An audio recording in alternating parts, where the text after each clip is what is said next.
At the beginning of the 21st century, the nuclear holocaust had come to pass, and civilization vanished. It was a time of chaos and violence, until one day there appeared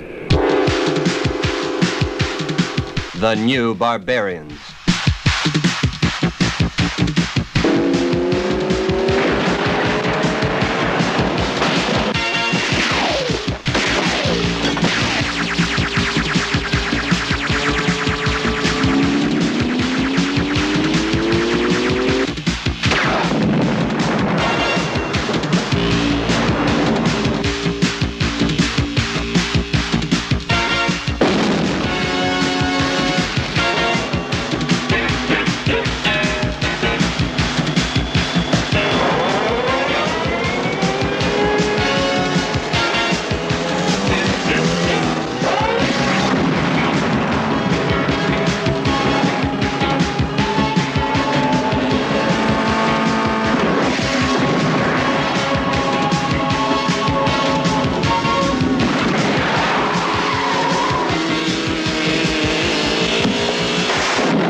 The new barbarians.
The new barbarians.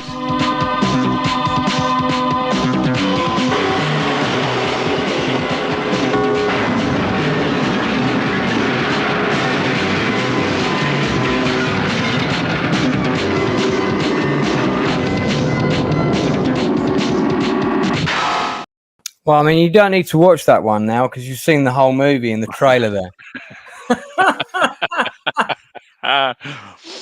I remember that when I first saw that trailer, I was like, and that's like what do you call it? Like a production reel that you normally, it's different from a trailer. You send it to distributors and you show them a lot more of, what it is. And, I mean, it's like when you watch the film, like all the action is in that trailer. Everything's there. But I picked that one because The New Barbarians, which was an Italian film directed by Enzo. How do you say surname? You know, Enzo Castellari. Castellari. Thank you. I didn't want to get that wrong. One of 3 films he made in fairly quick succession: Bronx Warriors and Bronx Warriors 2, being the other 2. And I've got the box set of that here. With the original artwork covers on, well, I think from what I can remember. And that's kind of typical of the sort of movie we're going to be talking about. Clearly, this must be a niche subject because there's no one watching live right now, which is very unusual for my channel. Who's streaming at the same time as us? I've no idea. But yeah, we're going to be getting into it. We're going to be talking about mainly. It was going to be exclusively, but there's an exception to the rule we've decided. But predominantly, we're looking at films that kind of were made in the wake of the success of Mad Max 2, which spawned a whole load of imitators, mainly shot for the straight-to-video market because suddenly video was booming. It exploded. Video rental shops were everywhere. I think like literally every small town in England had a video rental store by 1983, 84. And every ice cream van as well. That was more for an adult selection for Dad, wasn't it? That we didn't know about. So these films, there's quite a few of them, are going to be pretty interesting. But before we get to that, do you want to see a video from where I was last night? Because it's got a kind of post-apocalyptic feel.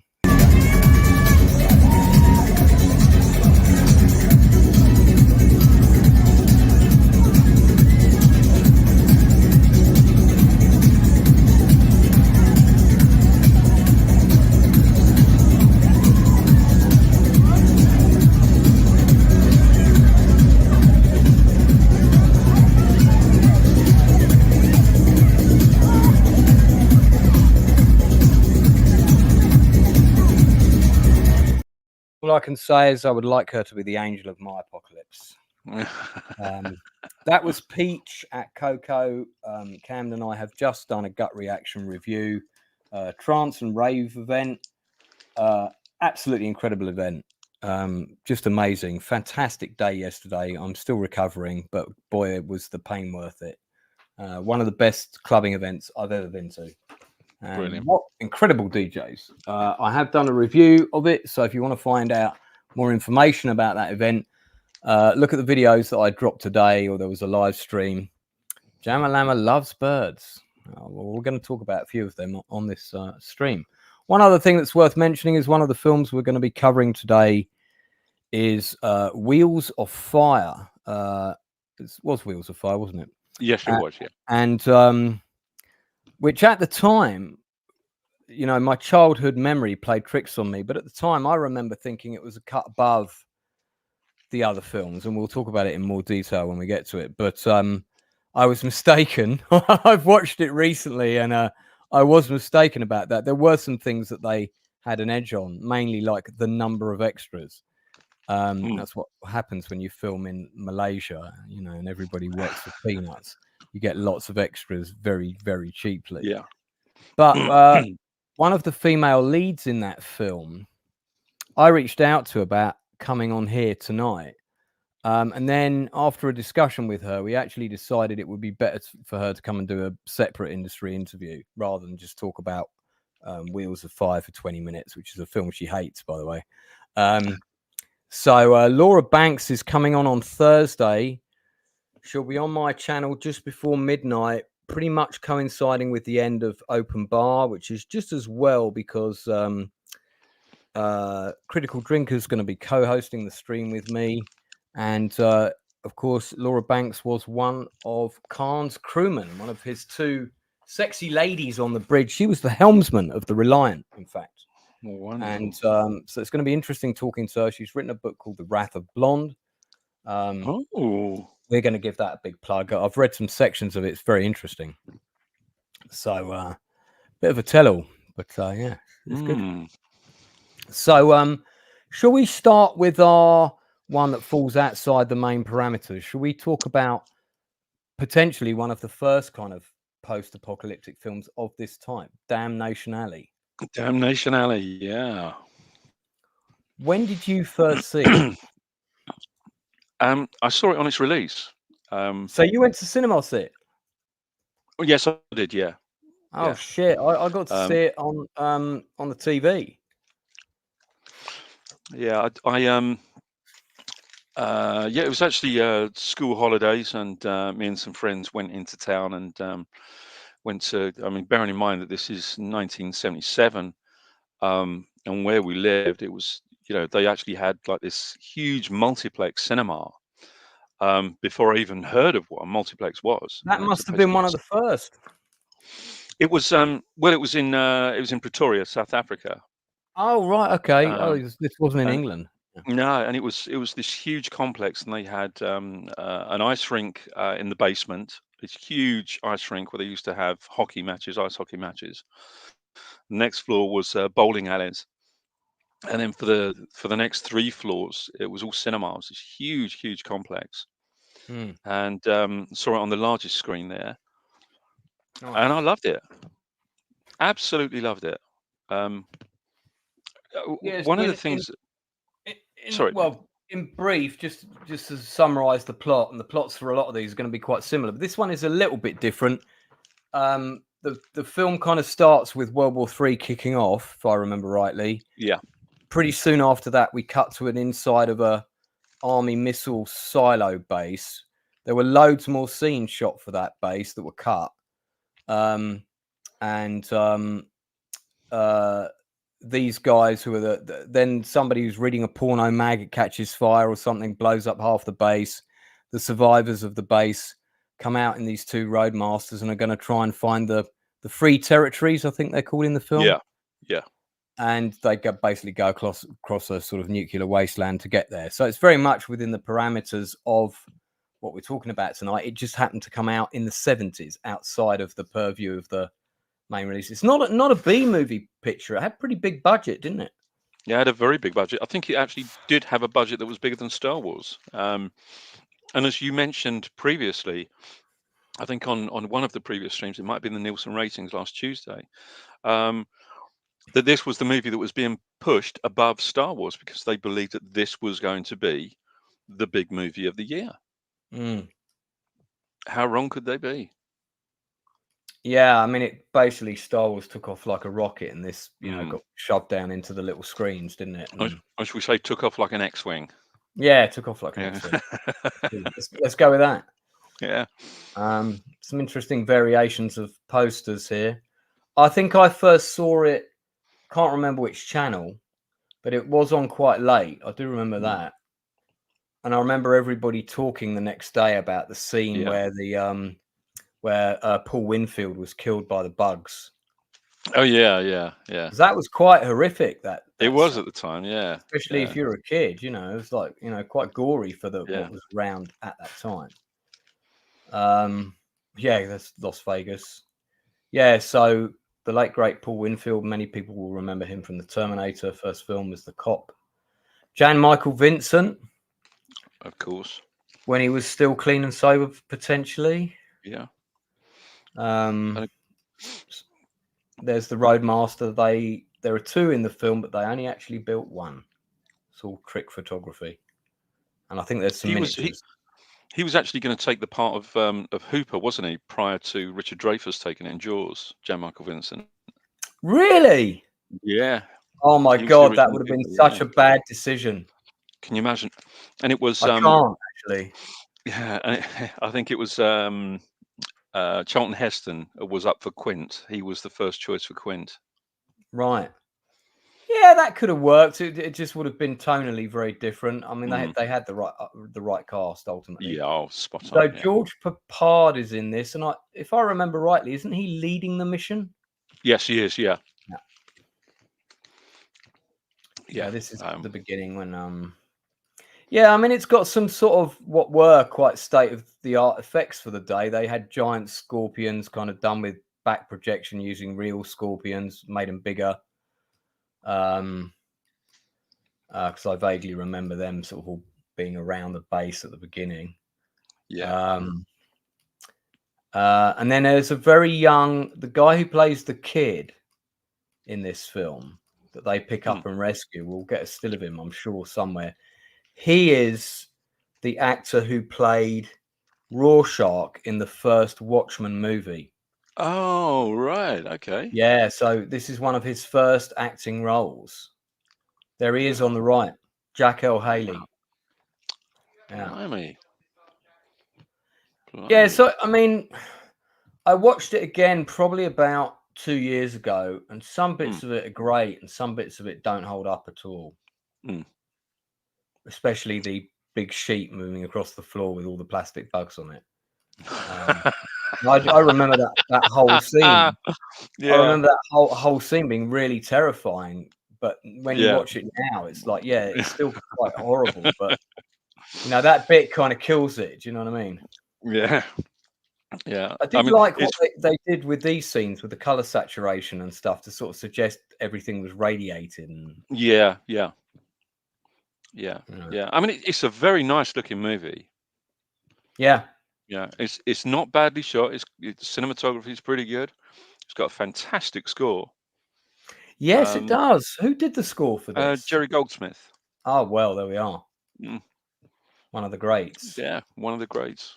Um, but yeah, it's sad that when it goes up against something that becomes the most phenomenal hit in movie history. Um, it doesn't mean to say that it's a particularly bad film. It's passable. Um, it's a good adventure. It's a good romp, and it's worth giving a go, I think. Yeah, I mean, when I watched it at the time, I was really Mm, impressed with it. I was kind of like, how come I never heard of mm, this movie? You know? I don't. So yeah, it did get a cinema release. Oh no, you were in Pretoria, so we don't know if it got a cinema yeah. release in the UK. I would assume that it did. It certainly did in the States. But then again, I can't really say, like I say, because I was abroad. Well, it's But not a bad movie by any means. What would you give it out of 10? I'd still give it a 6. It's not bad. Yeah, I'd give it about the same. Yeah, The acting in it's pretty. I think for the most part, it's pretty good yeah. from what I remember. And the good thing about having George Papard in it is that he always loves it when a plan comes together, and Indeed. and he does. I'm not sure whether he pities the fool, but I'm sure somebody Yeah. else in the cast might. On that note, let's move on. Okay, Damnation Alley was the one that the precursor, bigger budget, wasn't financially successful. So people didn't look at making any more movies like this until the success of Mad Max 2. I first saw Mad Max 2 on video. I mean, we're not here to discuss Mad Max 2, but that is the film that suddenly sort of road warrior, post-apocalyptic gangs hunting people trying to find water and fuel, common themes in a lot of the films. Yeah. That was the one that sort of kick-started okay, let's make more films like Mad Max 2, but cheaper. And that's what we got.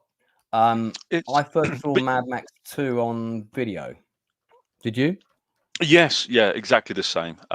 Mine was actually a pirate copy. Oh, Um, really? We rented ours from the video uh, store. yeah, that was from the ice cream man, local ice cream man Right, used to right, come right. around. Yeah, all Yeah. right. Yeah. Um, Make sure he didn't but give you the wrong tape, yeah, yeah. But yeah, I mean, I loved it. I was obsessed with this movie for years. Absolutely obsessed with it. Um, It's funny as well because later editions they'd re-recorded Gibson's voice and got rid of his Australian accent. that's right. Yes, they There did. was a Yeah. whole big hoo-ha about that. Mm, The copy I had, he had his Australian accent, and I much yeah. preferred that. Yeah. Yeah. It made the film kind of feel more authentic, Yeah. I wanted it to be set in Australia. Yeah, I mean, I just remember people saying, "Have you seen Mad Max 2?" And I was like, "No, not yet." Mm. Oh, you got to see the scene. This boomerang chops these guys' fingers off. Everybody was always talking about Oh the yeah. gory vignettes, where the bit where the guy goes to fire the arrow in the wheel of the truck and he gets pulled in and Yeah. all of that stuff. We hadn't really seen anything like that before. Because Damnation Alley was nowhere near as brutal as Mad Max 2. Mad Max 2, very brutal film. Yeah. That's why I was so disappointed in Mad Max 3, which was like a tongue-in-cheek sort of James Bond in the Indiana Jones film. It just Yeah. felt so far removed from the world we'd been presented in the second one. Exactly. Exactly. I can look back at it now and say it's a fine film in its own right, but it just doesn't feel like a Mad Max movie. You're right. It doesn't fit. It just doesn't. It's Look, Mad Max and Mad Max 2. They're not made as commercial style movies. There's nothing of the studio about them. When we get to Mad Max 3, we can see that there are certain things that have been put in place that would appeal to the more generic kind of audience, of your general audience, and it was a summer movie. Was this is, I mean, this is dirty and nasty and gritty and grimy, and you know, you almost feel dirty when you're watching it. You know what I mean? It's Yeah. you know, but it's a wonderful piece of work, and it still stands up today. I mean, it still looks absolutely fantastic, brilliantly shot. Yeah, it's my Wonderful. favorite of all the various Mad Max incarnations that there's Yeah, been. mine too. I did enjoy the Furiosa movie though. I thought it was good. That's the same cover as the vinyl album, which I still have. Oh wow. Yeah. So, I mean, yeah, if anyone who hasn't seen Mad Max 2, you should definitely watch it. Do you need to have seen Mad Max 1? No, you don't. They're two very different movies with the same character in both. Yeah. One is set before the downfall of society when it's on the brink. The other one several years afterwards when society has collapsed. I love Bruce Spence in this movie. Yeah. The helicopter pilot. Yeah. Yeah. All right. So this is the film that started it all. Had a decent budget, really good action sequences, very tense, good characters, good script. Let's see how many of our B-movie rip-offs managed to achieve those things. So I guess what we could do is start with the early 80s first. So let's do everything between 82 and 85. Okay. Yeah. And I can chuck one out and then you can chuck one out. And some of them we may not want to talk about for too long. But I'll start. One of the ones that I quite liked it when I watched it as a kid. I thought it was one of the better produced movies. I've since watched it again. And of course, you notice a lot more when you're older and an adult. And, you know, there was a lot about it that was not very good. But I mean, this film has only got a rating of 2.7 on IMDb. It's pretty low. But I think it's, from what I remember, and I did recap watch a little bit of it, I think it's better than a lot of the other movies. That's Warrior of the Lost World. It's got Persis Kambata, who was in the Star Trek movie. You know, the lady with the bald head who was Delton. Donald Pleasance, who was doing a lot of B movies at this time. And B-movie king, Robert Ginty. And as you can see, Fred Williamson's got a really tiny credit they've wedged in here. And he's also, Fred Williamson is also in the new Barbarians, which we're going to talk about in a bit. We showed the trailer of at the beginning. So have you seen this one? I've not. I've got to be honest. I've not seen this one, but I will. I mean, basically, Ginty drives around on a bike and sort of rescues people. There's a sort of semi-Nazi kind of organization that's trying to run everything. I felt it had a better story and better characters than most of the ones that we're presented with. I mean, I'd need to do a full rewatch of it. But it hasn't aged well. And it feels, when you're watching the scenes, they feel like they were shot in a hurry. I'll just see if I just want to let me get the credits up quickly and we'll talk about the directors. But it was, in my mind, at the time, one of the better offerings. I'm going to say that more than once today. So, well, I've watched it yesterday. It's pretty crap, actually. But at the time, you know, you were kind of, we were going to talk about the covers, weren't we? But so, because I mean, if we mention the covers briefly, one thing that all of these B movies had in common, apart from most of them were shot with a budget between $500,000 up to maybe $3 million tops for some of them, is that they all had very cool posters. Yeah. And that was very much designed with the video store in mind. Eye-catching poster in the window, which has sort of implies there's lots of action, this kind of thing. And more often than not, the film did sometimes delivered, but you know, the action scenes were, well, you know, there's people firing guns all over the place, and a lot of the time, the geography of the action doesn't always make sense. We'll talk about that with Wheels of Fire in particular, but yeah. So this one, I don't think this one was shot in Italy, so it's not part of the Italian. Director was David Worth, who also wrote the film, right? Okay. And he's also a DOP. Oh shit! Do you know what? Somebody told me they could get him in for an interview. This guy. Ooh. Yeah, because I think another chat. He directed Bloodsport and Kickboxer, or he directed Kickboxer. DOP'd on Bloodsport. Somebody else interviewed him on their channel, and said he would be willing to come on. I think so. He's basically Shark Attack 3, Megalodon. I mean, you know, he's done a sort of made a career of making B movies, basically. Yeah. Nothing wrong with that. Better than making no movies at all. Yeah. But yeah, I think it was predominantly an American production. So, do I recommend? I mean, it's got a novelty value mainly because of the cast. If you like bikes, there's a lot of Nazi types with leather hats, chasing people in cars, and you can see in the trailer here. I mean, some of these films do look so gay now, which is quite funny.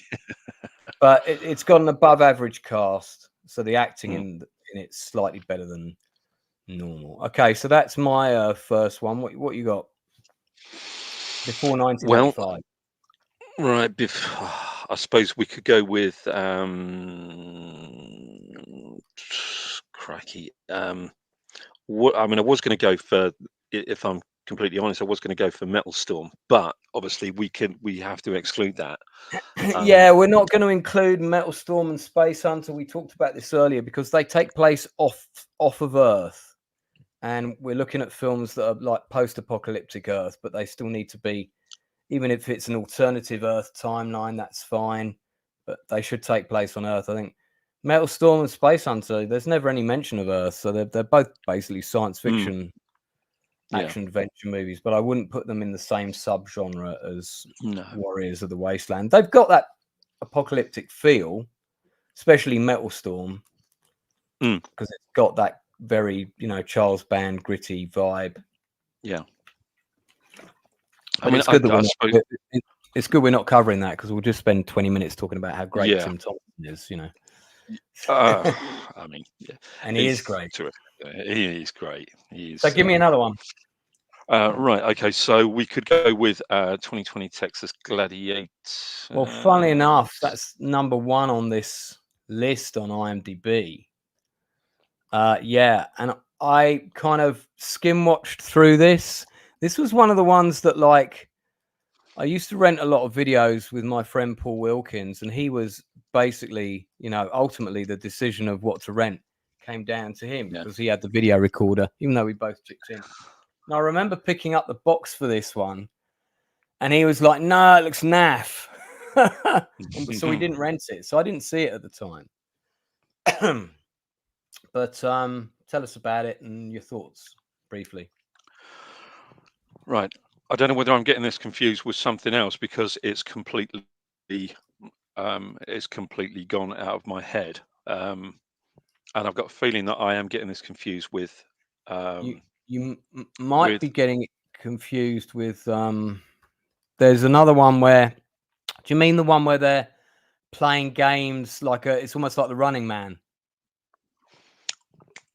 Yeah, and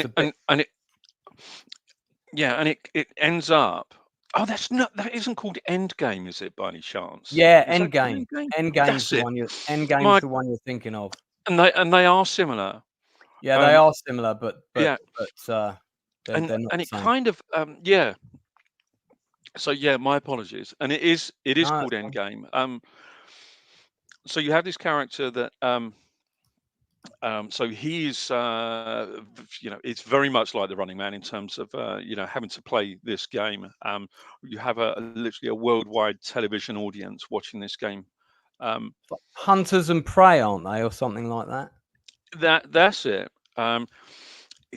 it's one of those that, although I believe the Running Man book or story was released a couple of years prior to this, but the Running Man movie was released a couple of years after. But when the Running Man was released, everyone was jumping on board and saying, "No, no, no, this is a rip-off of Endgame," because there are some parts that are almost identical. Um, but of course, with this, we have this. They're kind of fighting for this sort of prize, and there's all kinds of political intrigue involved, and Mm.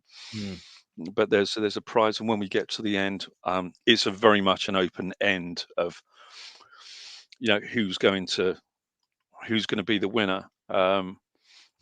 It's a very standard, a very standard sort of survival game formula movie. It's okay.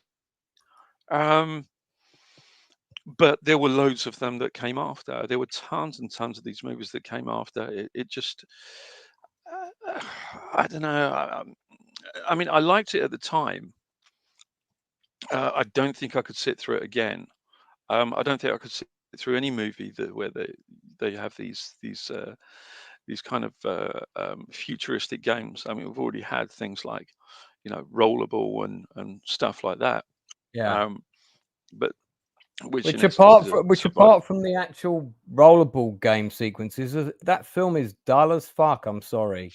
Yeah, It's it's so up very. I its mean, it's so up its arse.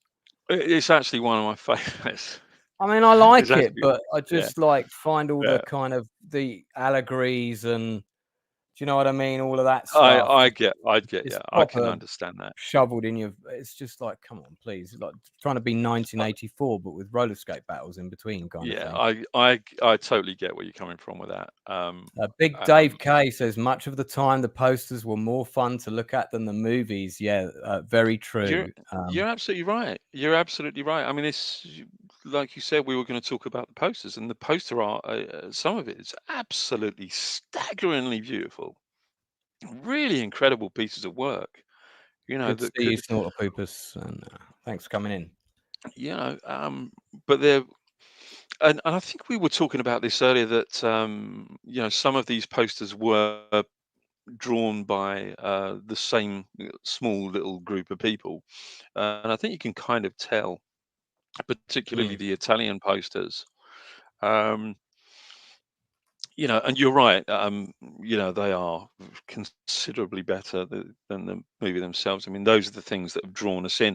As you said right at the very top of the show, these kind of cover art that we used to look at in the video stores.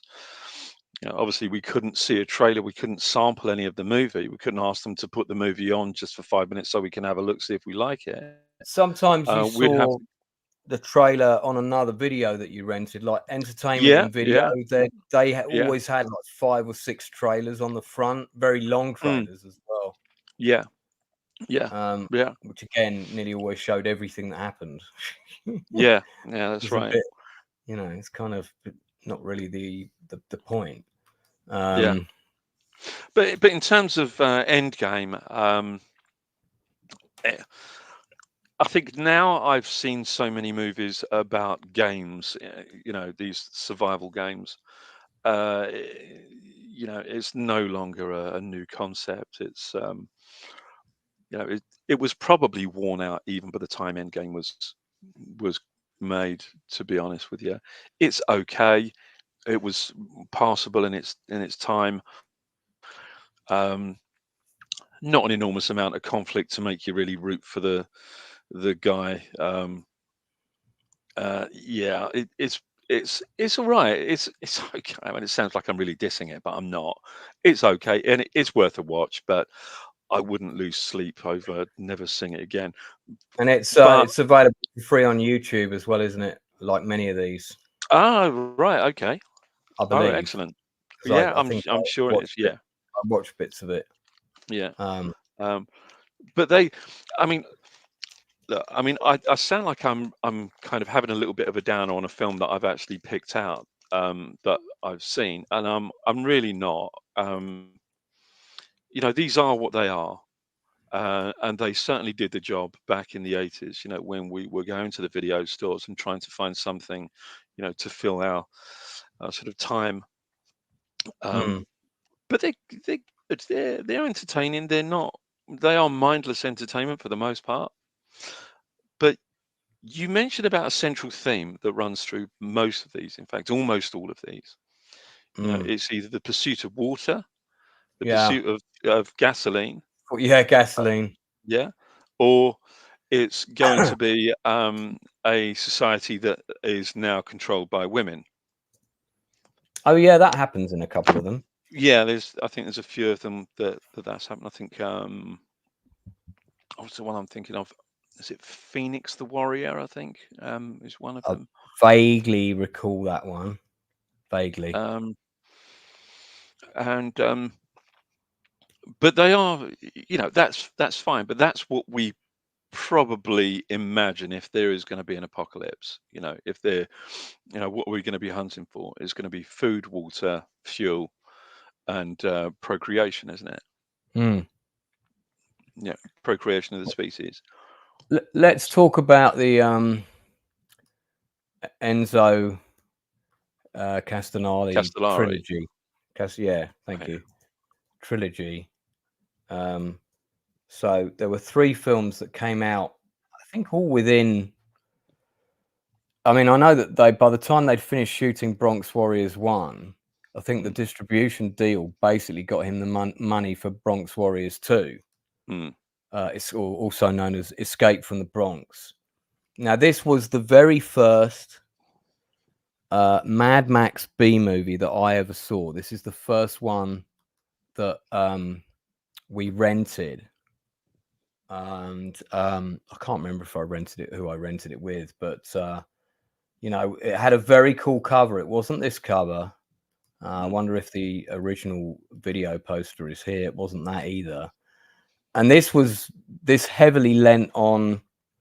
It's a cross between The Warriors and Escape from New York. Yeah, I would describe it as. Yeah. With big bouffant hair and very tight jeans.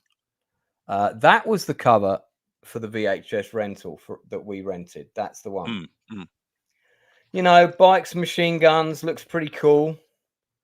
The late Mark Gregory played Trash, who's basically the leader of the Bronx Warriors.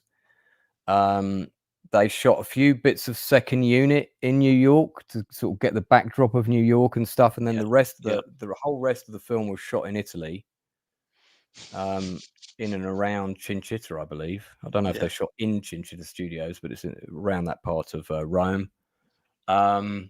Which is why when you sort of cut to the abandoned buildings, they've all got this kind of Roman aqueduct vibe, as opposed to derelict Bronx film, stuff. But I've got the set of all 3 films. That's quite a nice new piece of artwork I've not seen. And one of the things I like about watching them as a filmmaker is you can see how he got the most out of his money. And then, scenes with these guys riding in on horseback with flamethrowers on the back are pretty cool. I mean, basically, I think the Bronx has been turned into like a contained gang territory, and there's a corrupt policeman involved. They're trying to sort of push them out. It's not like an apocalyptic event has occurred, but society is kind of falling apart, basically. Yeah. So it's more of a societal apocalypse rather than a nuclear apocalypse. Yeah. Professor R2, good to see you, mate. Thanks for popping in. One of the things I really liked about this film is it's got this kind of cool rock guitar score. And the soundtrack, the main theme was actually pretty good, but Mark Gregory looks gay as fuck in the lead as Trash. And when you watch it now and he's running around, they put him in these really tight jeans. So he's not got much dexterity. So he kind of does this really funny run, which when you watch it now, it just looks ridiculous, But like he's running in high heels. Basically, yeah. This is Fred Williamson. These are one of the gangs. I mean, all the gangs are so camp as well. Lots of face makeup and ridiculously shiny costumes that are not the least bit intimidating. They're sort of kind of laughable. But it's got some good action scenes. Very badly dubbed. Redubbed in the case of the Hollywood actors that were in it, a couple of them. But I always had a soft spot for it. Maybe it's a nostalgia thing because it was the first one I saw. So I got the. We'll talk about the other two. Just do all three of these together. Makes sense. But it was a success on video. It was a big success. Made him some money, so he got the budget straight away because this is all on the commentary. To make a sequel, which does have the same characters, and this time they're basically going to liquidate the Bronx. So it's effectively a, assassination team kind of coming in. So in the box set, you get all three films. This is the second one, Escape from the Bronx, and then this is the unofficial third film, which does take place after a nuclear attack. It was it's an unofficial sequel. It's not got any of the same characters in it, and Fred Williamson is in it playing a completely different character. And the New Barbarians is really interesting when you read about how they made it, because they only had, I think, about 8 actors or 8 or 10 actors to play the New Barbarians, the guys in the white sort of suits. Yeah, the baddies, basically. So what they would do is they would always do these wipes in between scenes when the camera's panning left to right to show their army. They'd show the 8 actors, they'd do a wipe, cut to somebody else, cut back, and like the scene is carrying on. Got the same 8 actors have shuffled along. Brilliant. Absolutely brilliant. I mean, very Enzo in terms of getting the most out of your. Yeah. But Quentin Tarantino cites this guy as a major influence. I believe he actually appears in Inglourious Basterds as well, doesn't he? He's got a cameo because he directed the original. Yeah. Let me. And of course, he also directed another post-apocalyptic movie, Warriors of the Wasteland. He did. That's right. And a couple there's so many of these. Yeah. I mean, this is you've got to go in with very low expectations here. But again, Escape from the Bronx, the second one's probably got more action, a slightly bigger budget. So there's some very big action scenes with a lot. And also the completely uncut version of Bronx Warriors 2 is really hard to get hold of. I've seen scenes in the trailer. One in particular being when the baseball bat goes through this guy's, they're all bad guys are all wearing space helmets because they're liquidating it with gas at one point or something. And the baseball goes through the guy's shield, face shield, and embeds all the glass in his face. And that shot is not in the movie that was generally released in the UK, but is in the uncut version. But it's one, and Henry Silver doing his bad guy number. So these guys are all in their kind of pseudo spacesuits. But it has some pretty cool scenes. And a lot of people die in the second one. Pretty much everybody dies in the second one. Leave the Bronx, as somebody mentioned in chat earlier. Big day. Well, that's what we're talking about. The Mad Max rip-off movies. That's the stream. We got 12 people watching now. That's great. We had none. I was really worried. And if you're new to the channel, welcome. These episodes, Chew the Fat, are where we talk about a particular topic in some detail. Different from the industry interviews, which are the meat of the channel. You can find them on the playlist. And different from gut reactions, which are very short, immediate reviews of something we've seen, like the one I did earlier today. Do you want to? When did you've seen these, right? You've seen all 3 of these. Yeah. Were these all video rentals for you? They These are didn't get a all of them cinema were release. video rental. Yeah, Yeah. every single one of them were video rentals. Never saw any of Do these in you? I cinema. mean, they all had very kind of cool covers. Did you have the? I'm not sure that lived up to the cover, or were you satisfied after watching it? That's a really good question. That's why I'm asking it, because Probably it's a really good question. probably the former, to be honest with you. I never thought any of these movies ever lived up to the cover. I always found them quite disappointing. However, I think you also made a very interesting point earlier on and said that you know, when you watch these movies, you have to go in with low expectations. And I think that's how you have to approach pretty much all of these, or any kind of B movie or any low budget movie. Go in without any form of expectation. Don't expect to love it. Don't expect to be able to compare it to Mad Max 2 or anything else of that ilk. Um, we we have to really start with a blank sheet, so to speak.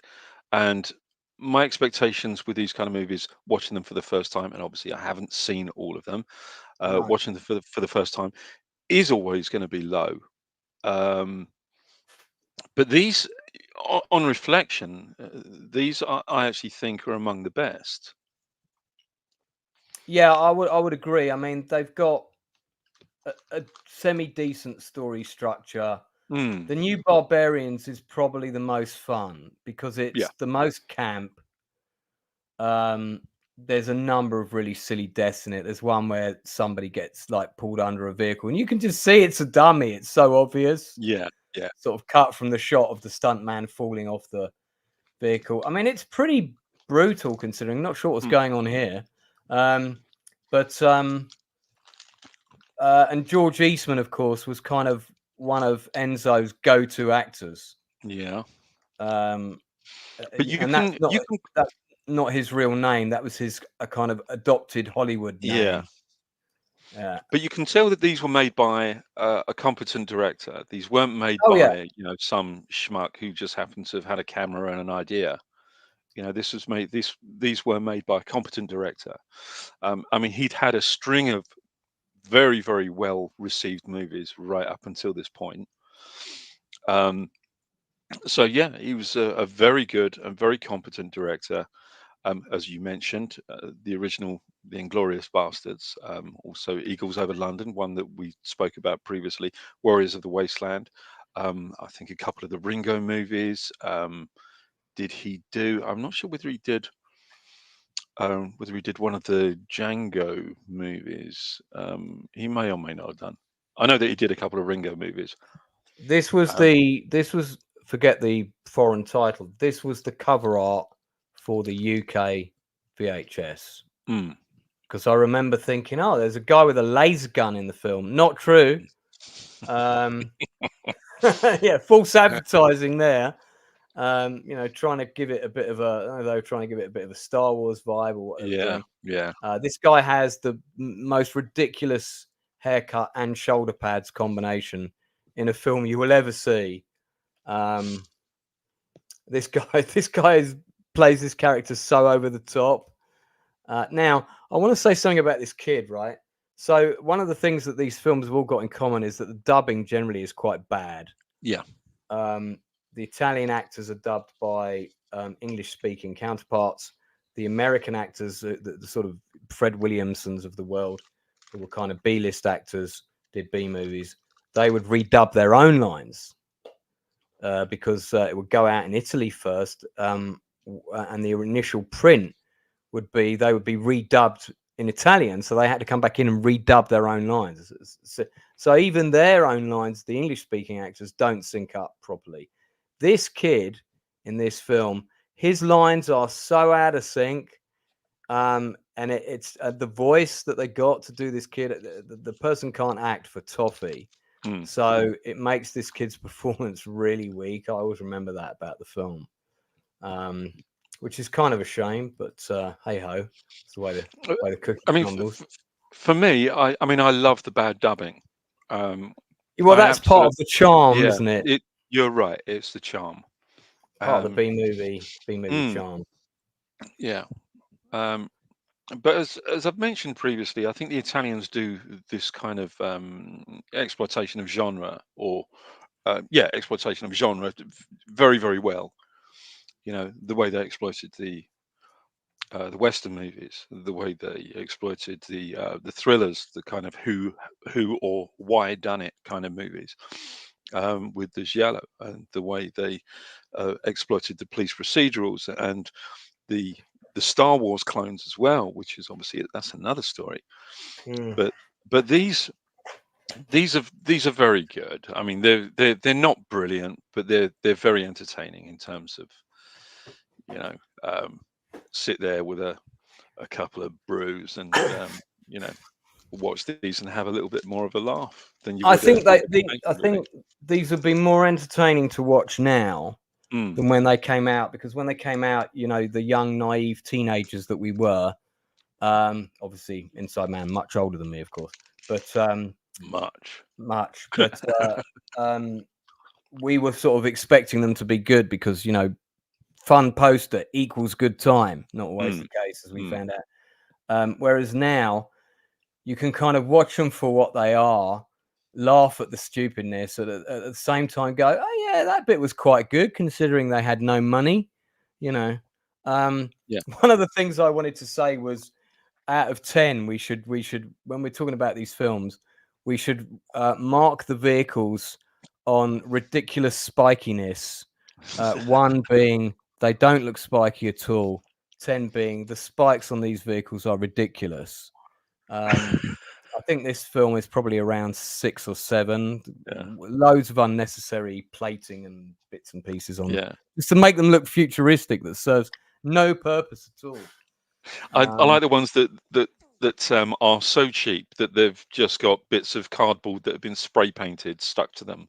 Yeah. To make it look like Yeah. make it look like it's kind of metal sort of plate rivets and Yeah, all I that kind of watched stuff. part of one. Hilarious. I think it was Land of Doom. They had all those bikes with the Yeah, spiky bits that's on. it. That's it. Yeah, Yeah, yeah, yeah. 10 out of Oh, 10 for spikiness on that film.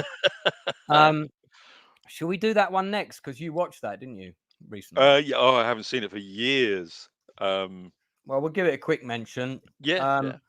I have watched it recently. I watched the whole thing. I can confirm it's pretty dreadful. It's 1986. We're skimming ahead a little bit, but not a lot of redeeming qualities in this movie. A bit of unnecessary nudity, in my opinion. Same as Wheels of Fire, actually, which I didn't remember had all that. But that was the UK video cover, and I had because I had an entertainment in video brochure that I got from the cinema, and that was one of the pull-out posters in the brochure, and I had that poster on my bedroom wall for ages. And actually, that artwork is cool. It looks great. Yeah, it's great. I never knew it was also called Raiders of Death. Let's just retitle it and see if we can trick people. Yeah. But I mean, the acting in this movie is pretty dire. A lot of people that you've never heard of. It tried to do something a bit different with the plot, but didn't really have the money to carry it off. And then you've got all these ridiculous spiky bikes that just look stupid, man. They look so ridiculous in this movie. This guy also, you know, campiest villain. Yeah, all the bikes have got these big spiky frames, and I've no idea why. But I think this one, I don't think this one was shot in Italy. Wasn't this actually shot in Malaysia? I have a feeling it was shot in Malaysia. Um, yeah, I think I because think it there might be was the same director as Wheels of Fire. or it could have been the Philippines, because I know that there were a couple that were shot in sort of sand pits or sand quarries in the Philippines and Malaysia as well. Yeah, Um, check out all is those this spiky bikes. yeah, is this one Sirio Santiago? Is this a Sirio Yeah, I think Santiago? it is. Let me Yeah. just check on the credits. He is the director of Wheels of Fire. No, this is Peter Maris. Right. Okay. So who also directed. Did he do any of the others that we might be talking about? Certainly done his fair share of B movies. I remember Terror Squad. No, nothing else in this particular genre. So, okay. Yeah, I can't recommend it even as a. It's so dumb, and I mean, if you want a film to just sit in front of and go, "My God, this is so bad," and just talk through it and take the piss out of it, this is your movie. These spiky bikes are ridiculous. These are the ones that you said they've got like the cardboard bits stuck on them. Look at that. They barely hit the bike and the guy fell over. I feel like this woman was in Dallas or something like that. Falcon Crest or something. Yeah, probably was. Yeah. But yeah, Land of Doom. What else you chuck me on? Oh, what was the one about the gun? That's basically a The remake. Equalizer 3000. Equalizer 2000. That's it. Now that one is directed by the same director as Wheels of Fire. So I think he's got 3 movies in this genre. Yeah. So let's cover them all now. Because isn't it like a remake of Winchester 73, the Jimmy Stewart movie? I remember. When I was a kid and I watched it, I was not thinking that when I watched the Equalizer 3000. I by the time I watched Equalizer 3000 or 2000 or whatever it's called, I think I was a little bit older, sort of mid to late teens, as opposed to when I saw some of the earlier versions we've been talking about. Equalizer 2000, yeah. And I was kind of less inclined to believe the bullshit, shall we say? So let's just talk about the director briefly, because I think we should. Because again, this is another person Quentin Tarantino mentions as an influence. And hey, Zach, good to see you.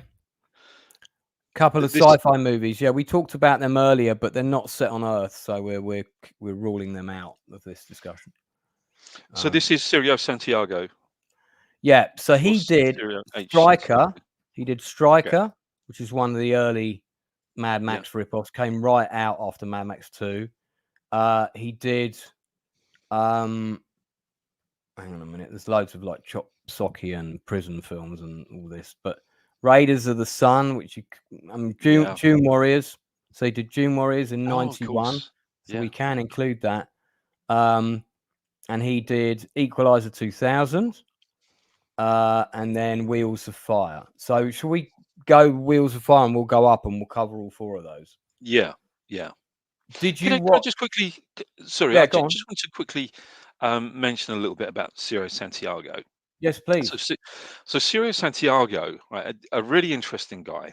I mean, he was kind of very good friends with Roger Corman. So he'd approached Roger Corman about making movies over in the Philippines and said, look, if you come over here, I can get you this, I can acquire this for you, I can acquire that for you, I can acquire locations for you, it'll cost you next to nothing, I can acquire military vehicles, I can give you the army, because he happened to be very good coming on to that right now, actually. Because he was good friends with Imelda Marcos, apparently, at the time. Oh, right. And he was the guy that really created the Filipino film industry, really created the Filipino studios. Without Cirio Santiago, and I know not all of his films are everybody's cup of tea, but without him, I think we'd be a lot poorer in terms of entertainment. He's a very, very interesting man, and it's just it's really sad that he passed away. Quite so young. I'm going to talk to Laura Banks about him because this film Wheels of Fire, which I thought was another Italian job, was filmed in Malaysia. It's no connection to the Italian B movie Mad Max stuff. What are they called? Mad Max Macaroni? What are they? What's I just think they're generally called Maxploitation. Maxploitation, okay. Yeah, so you're right, because one of the reasons I remember Wheels of Fire being better than the others was because, you know, instead of kind of like 20 guys in a gang and a battle taking place between 40 people, the end confrontation in this movie takes place between an army of, you know, 300-400 guys, and you see them all.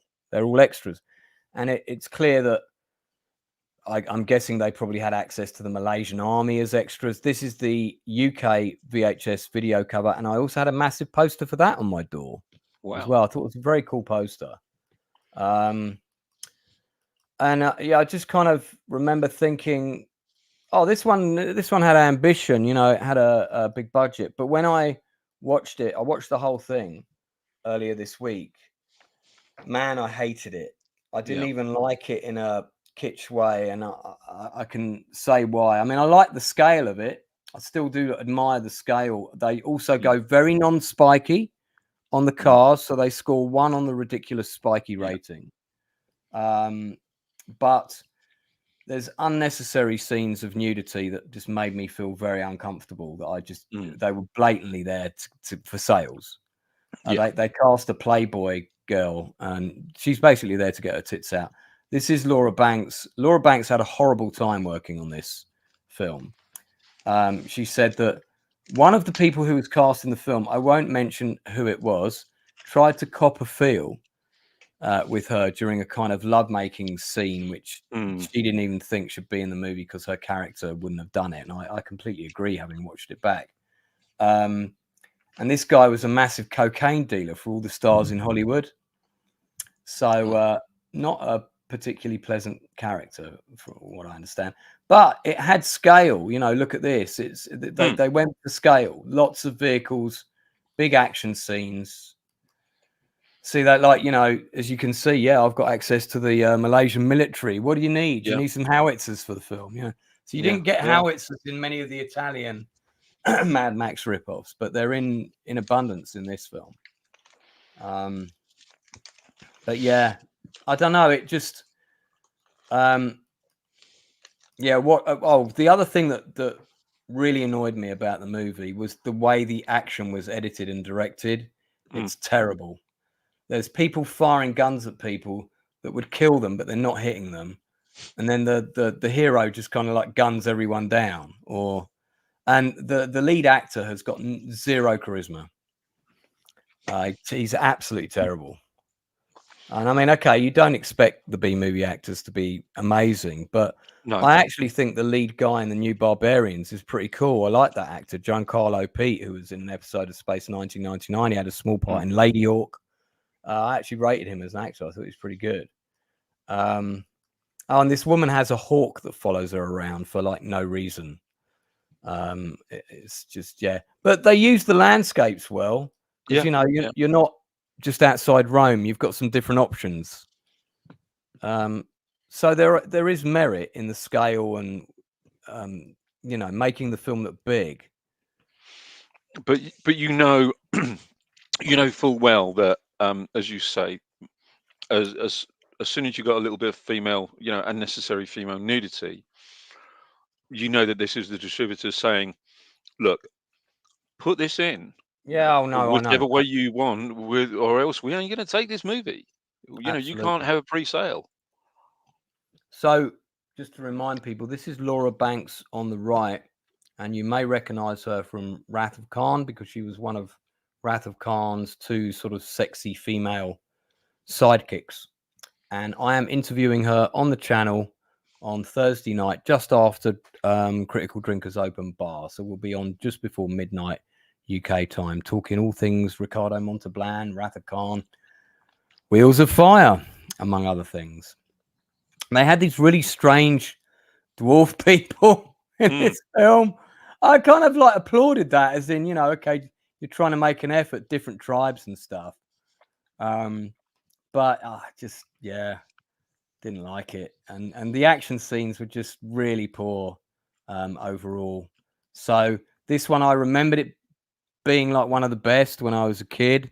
Now, of course, you know, being a director myself, script writer, all that, and not being so forgiving of some of the blatant kind of nudity, and just also kind of very uncomfortable savagery in some scenes, just a bit icky. Yeah, can't recommend it. But it is on, the whole film is on YouTube. If you're curious to see it, I mean, you know, there are some interesting things about the movie, but yeah, the story and the acting is not two of them, and the action scenes, but the way they're directed. But did you ever see it? Yeah, I saw it again many years ago. I think I actually owned this. Bought this from a video store when they had one of their closing down sales or summer sales when they were getting rid of X rental. Yeah, Um, um, and yeah, it was. You regretted it ever since. But yeah, it was one of those that I kind of bought, but rarely watched. I wish I still had it, to be honest with you. I wish I still had the VHS video version, because they are worth a small fortune now. So after he did a few other films, he then did Equalizer 2000. You need, by the way, people watching, Google, look up on YouTube the trailer for Equalizer 2000.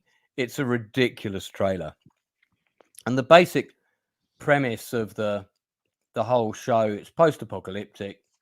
The final war is over. The battle's just begun. Well, if the final war is over, there isn't another battle, so that's a nonsense headline. But this kind of Macho Steve, or whatever his name was, he's got this really cool gun, and that really cool gun that's got various barrels, like 5, which makes no sense whatsoever. It's that makes him invincible somehow, because he can mow down loads of guys. Like the action scenes, again, they make no sense. But you pick this one. Do you want to say a bit more?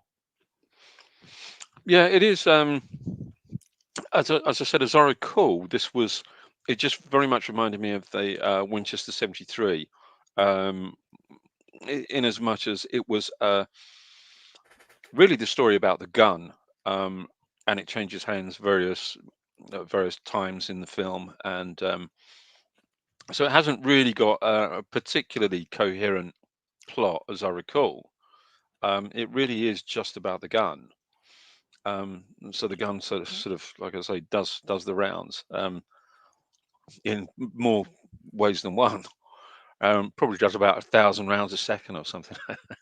but but yeah, it isn't brilliant. Some of the action sequences are quite good. It is a ridiculous weapon, but it's a ridiculous gun, but it's pretty cool. Apparently, this was a very big hit in Africa and a lot. In Guam. Yeah, In Guam. No, I don't know. In Africa, really? yeah, in a lot of the African countries. Yeah, you know, for some reason in places like Nigeria and Kenya and Sierra Leone and Congo, and yeah. Why do you think that was? I don't know. I really don't know.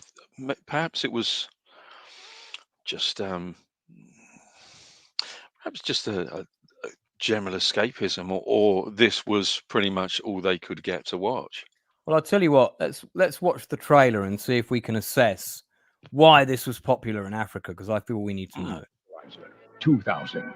The nuclear apocalypse is over. The battle for survival rages on. Okay, so I'm just going to pause it right there. Do you recognise the music in the background? No, That'll be on the Stars, James Horner. Used on Oh, so my many goodness trailers. me. Yeah. My goodness me. They had a riff of it right at the beginning. I don't know if they're carrying it through the whole way, but you had the da da da da da da da da da da da. Yeah.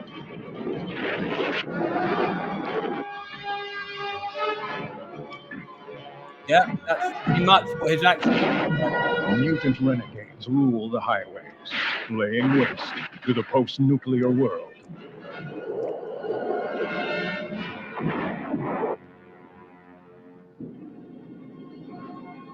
Out of the wasteland comes a rebel with a nuclear arsenal he can hold in his hand.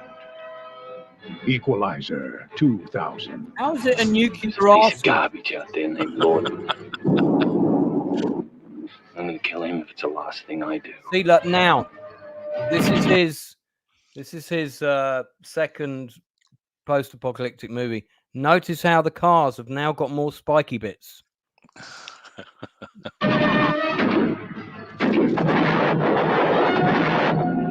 They took his land. Want that gun? Okay, so obligatory nudity. Same thing as Wheels of Fire. They took his girl. Now, he's taking them all straight to hell.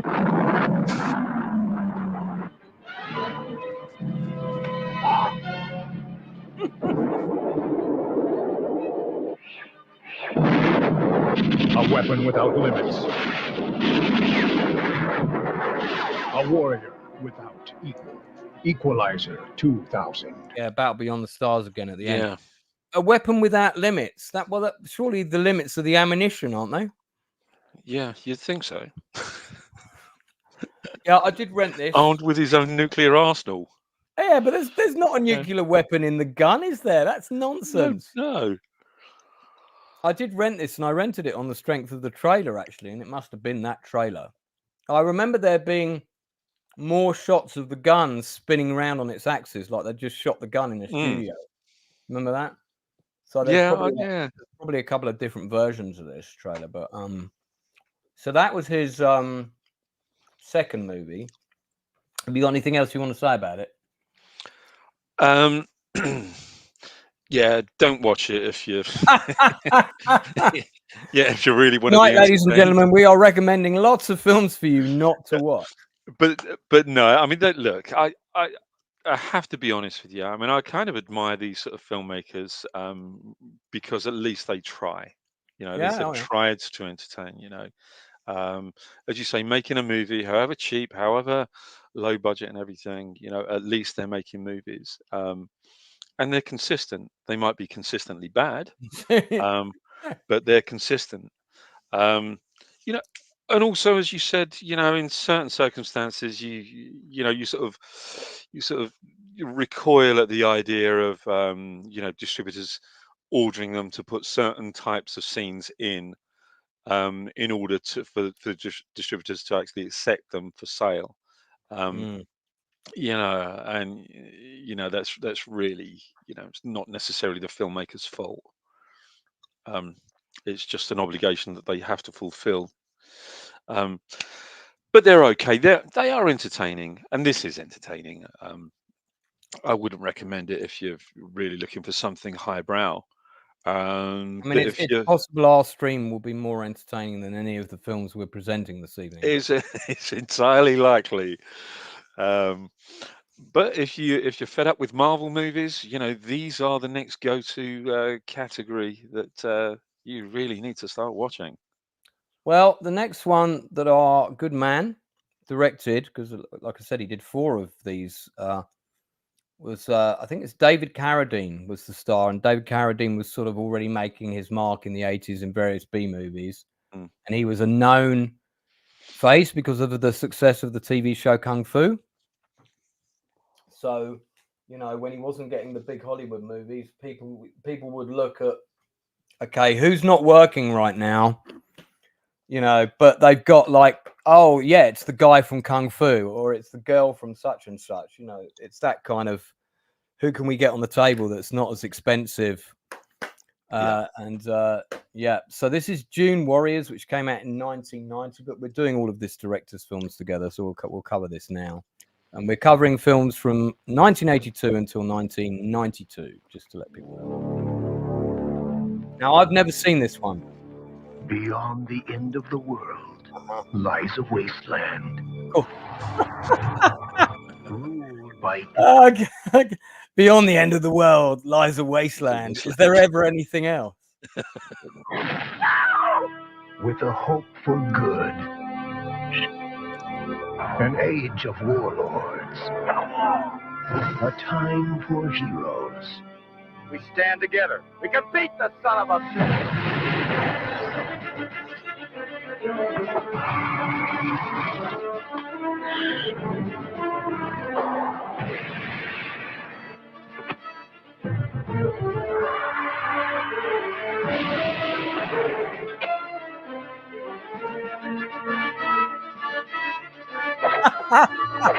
That looks terrible.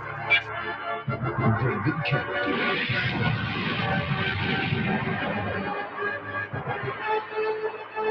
Doom Warriors.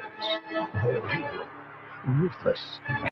So basically, this is Mad Max with samurai swords. Mm. Keith Carradine representing. I've never seen it. Have you seen it? No, I've never seen it. Has anybody in chat seen this film? We we need some wine. There's so much cheese on this stream. Indeed, absolutely. Yeah, That's I right. mean, We provide the whining. Anyway, we can wine for everyone. well, we can. Yeah. We do the wine and provide the cheese. Darth Plato being very philosophical early. I don't know how World War III will be fought, but I do know World War IV will be fought with sticks and stones. Albert Einstein. Very good. No. So, Snorterpoopus loves cheese, let it be known. So, yeah, I mean, would you watch it on the strength of that trailer? Are you feeling the urge to, yeah, you know, see what Carradine did when he wasn't asphyxiating, whatnot? Yeah. Too soon? Yeah, I mean, do you know what? Let's check out some of the reviews on online. I'm curious to see what people have said about this one. So we'll just we'll have a quick look at the IMDb here. Is there anyone else of note really in this movie? No, I don't think so. Okay. So we've got 11 reviews from people here. Most of them, of course, would have been written by people later on. So Cheese Warriors, by the power of cheese. Doom Warriors is the most delicious post-apocalyptic, trashy Mad Max ripoff with lots of explosions and killing, evil and ill-spirited dudes, and last but not least, the mighty David Carradine himself. Doom Warriors looks more like a cheap action flick of the early 80s than a movie of the 90s, but anyway. Okay. And then he mentions a few other films. If you see it cheap somewhere, it couldn't hurt to pick it up, but don't go in with high expectations. Not the worst Mad Max ripoff. The Defenders. Chitsy and Dahl ripoff of Mad Max. 1 out of 10. Bottom of the barrel action fare in a clinic of cinematic mediocrity. I'm sold. 70s post-apocalyptic movie made in 1991. I like that.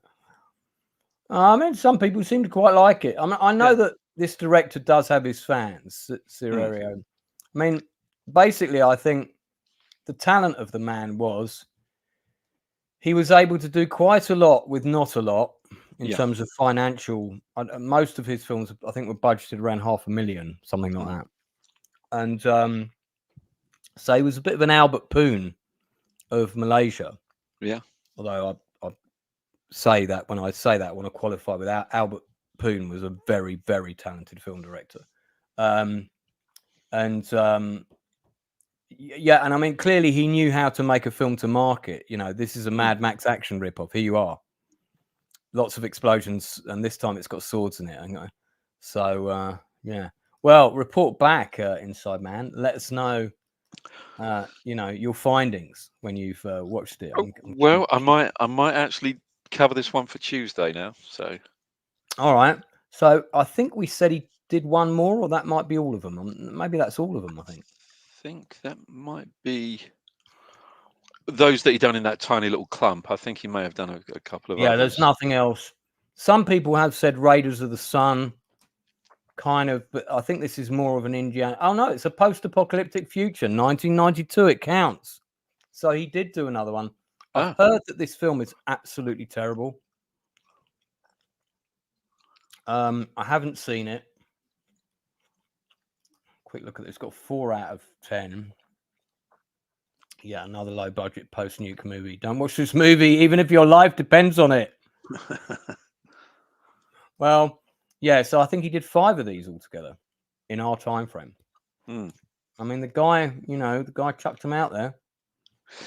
I Made mean, a I know living. that he, excuse me, I know that he did do a lot of stuff in conjunction with the Italian film industry as well. I know a lot of Italian productions did go over there, over to the Philippines, and because he was good at acquiring things, acquiring services and facilities, and obviously acquiring bodies to be uh, cast or crew. He's very, very good at that. Yeah. What else have you got? Well, I was going to go with Rat's Night of Terror. Oh yes, we talked about that prior to going live. Not a film I've seen. Yeah, It is listed as a post-apocalyptic film on IMDb. Came out in the 80s, right? Yes, it did. I think 86 or 7, 84. maybe 84. Oh, right. 84. Oh, um, Yeah. yeah. So I think it's about 225 years after World War III. So 2015 apparently was the year of the bomb. So that's it. So we're pretty much wiped out, but there are survivors. Some survivors go underground, as you do, and these are considered to be the intellectuals. They want to Wasn't this protect released themselves. in the UK under the title Rats? Because I think it was, and I think there was controversy over that because James Herbert had just written that book Rats, and it was said that they retitled it to pillory off the success of that book, hoping people would confuse it and think it was a film version of that book. It's entirely possible. Yeah. It's Sorry, carry entirely on. possible. Yeah, yeah. I mean, I can see that. I can absolutely see that. But this Okay, is some interesting hairstyles going on here. yeah, there really are. And there's some really interesting technology. Still using sort of dial phones. Even 200, even though, what year are we in? so we're 225 years after 2015, after the nuclear war. So that's that's 2240. Mm-hmm. So 2240. Right, and we still have kind of dial phones, which is interesting. But yeah, so we have the intellectuals and the scientists and everything that they decided they're going to go underground. They're going to form a society underground, whereas the remainder, there are some that decided they're going to come above ground, but yeah, there's well, as you know, there's a mass infestation of rats. And when I say there are thousands of rats, there are thousands of rats. If memory Oh, serves me, it's got Greta, who was one in Demons. yes. Yeah. Umberto, I forget the director's name. Umberto someone. Is it Umberto Lenzi? I'm not sure. Oh well, I'll check in a minute. But I actually asked her to come on my channel for an interview, but she wanted a fee. Oh, yeah. No. Oh, shame. So you saw But this on video?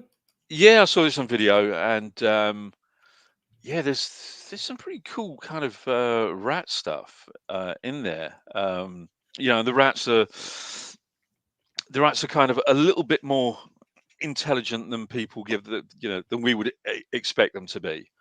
So they're kind of acting as with a sort of a mass intelligence, if you like.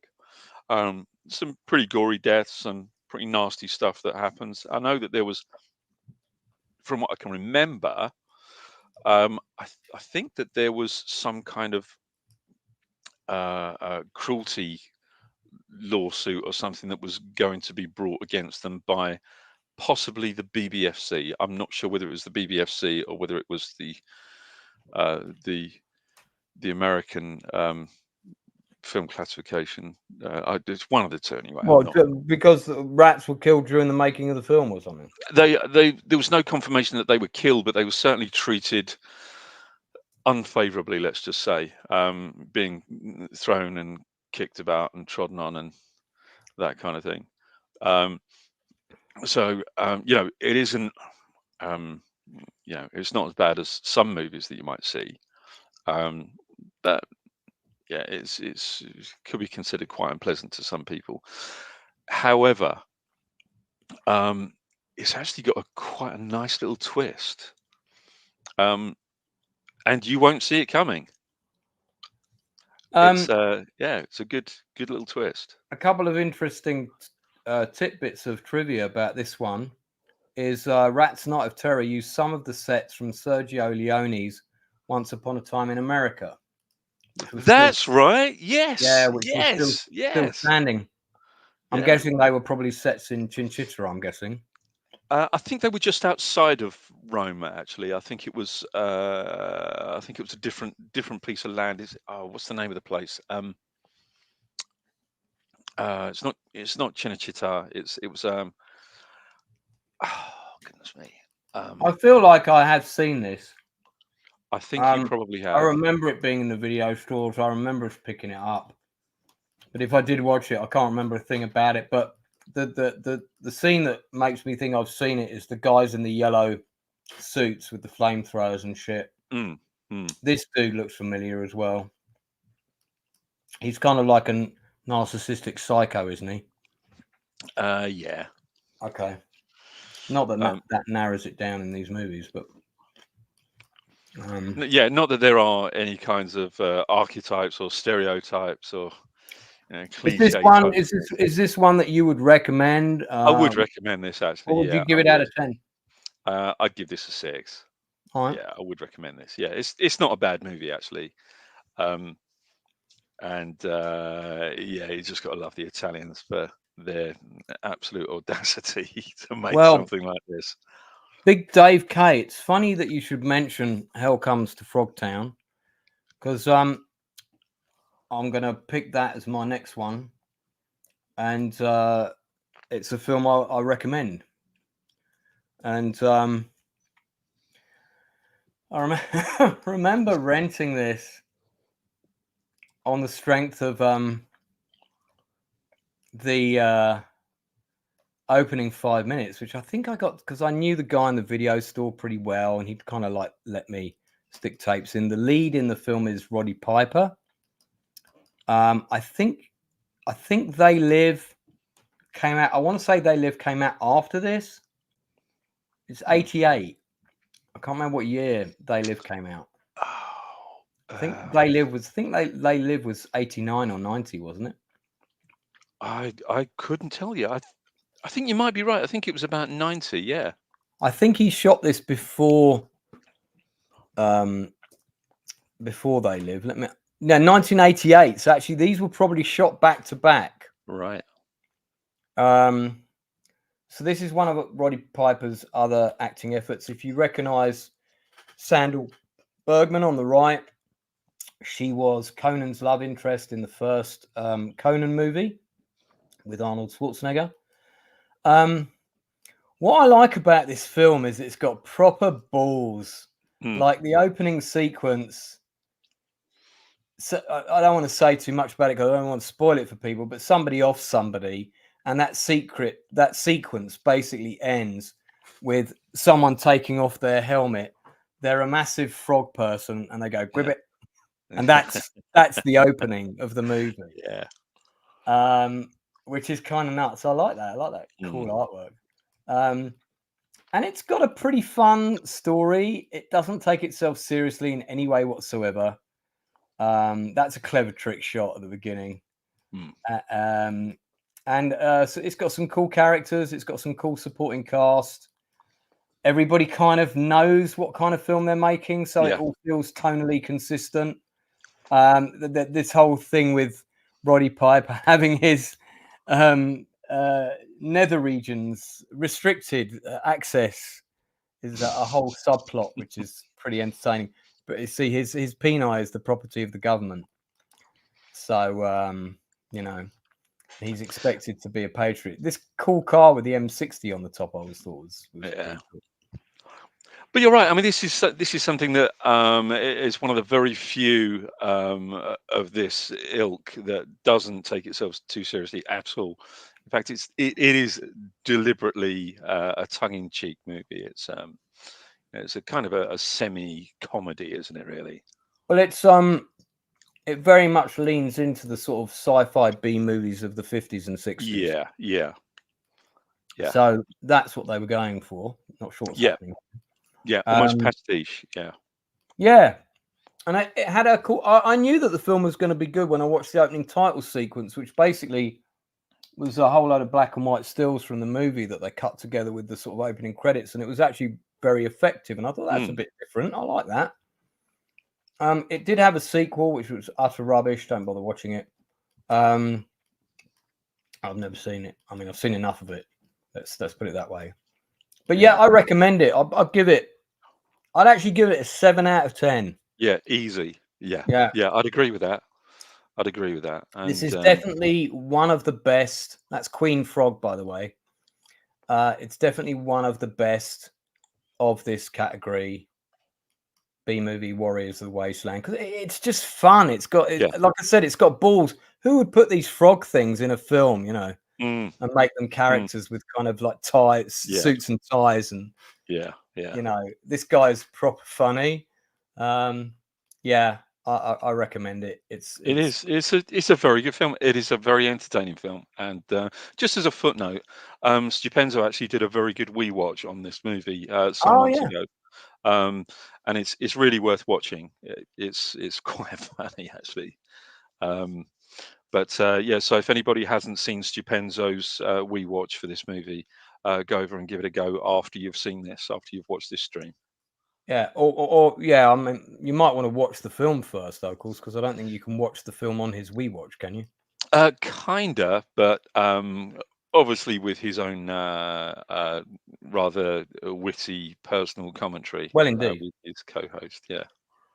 Wow, look at that Toad. It's got a lot going on there. I like the way that the frog characters, they actually, you know, they made all the masks. I mean, they're not amazing masks, but they give each of them like a slightly different character. So I'm kind of curious to see, eat lead, froggies. I'm kind of curious to see who did the makeup on this, and did they go on to bigger and better things? Let's have a look. I wonder. Yeah. Because, you know, for what it was, it worked. Yeah. So got art direction, set direction, costume, makeup department. So special makeup effects artist, I would imagine, is Steve Wang. That'd be the guy, wouldn't it? Yeah. Steve Wang has got 31 credits in special effects, 4 producer credits, and some director credits as well. He did the special effects on Predator. So he probably did the creature for Predator before Stan Winston's lot came in. He probably did the Van Damme costume. Oh, yeah. Because he wouldn't have been part of Stan Winston's. Stan Winston's. No. I don't think so.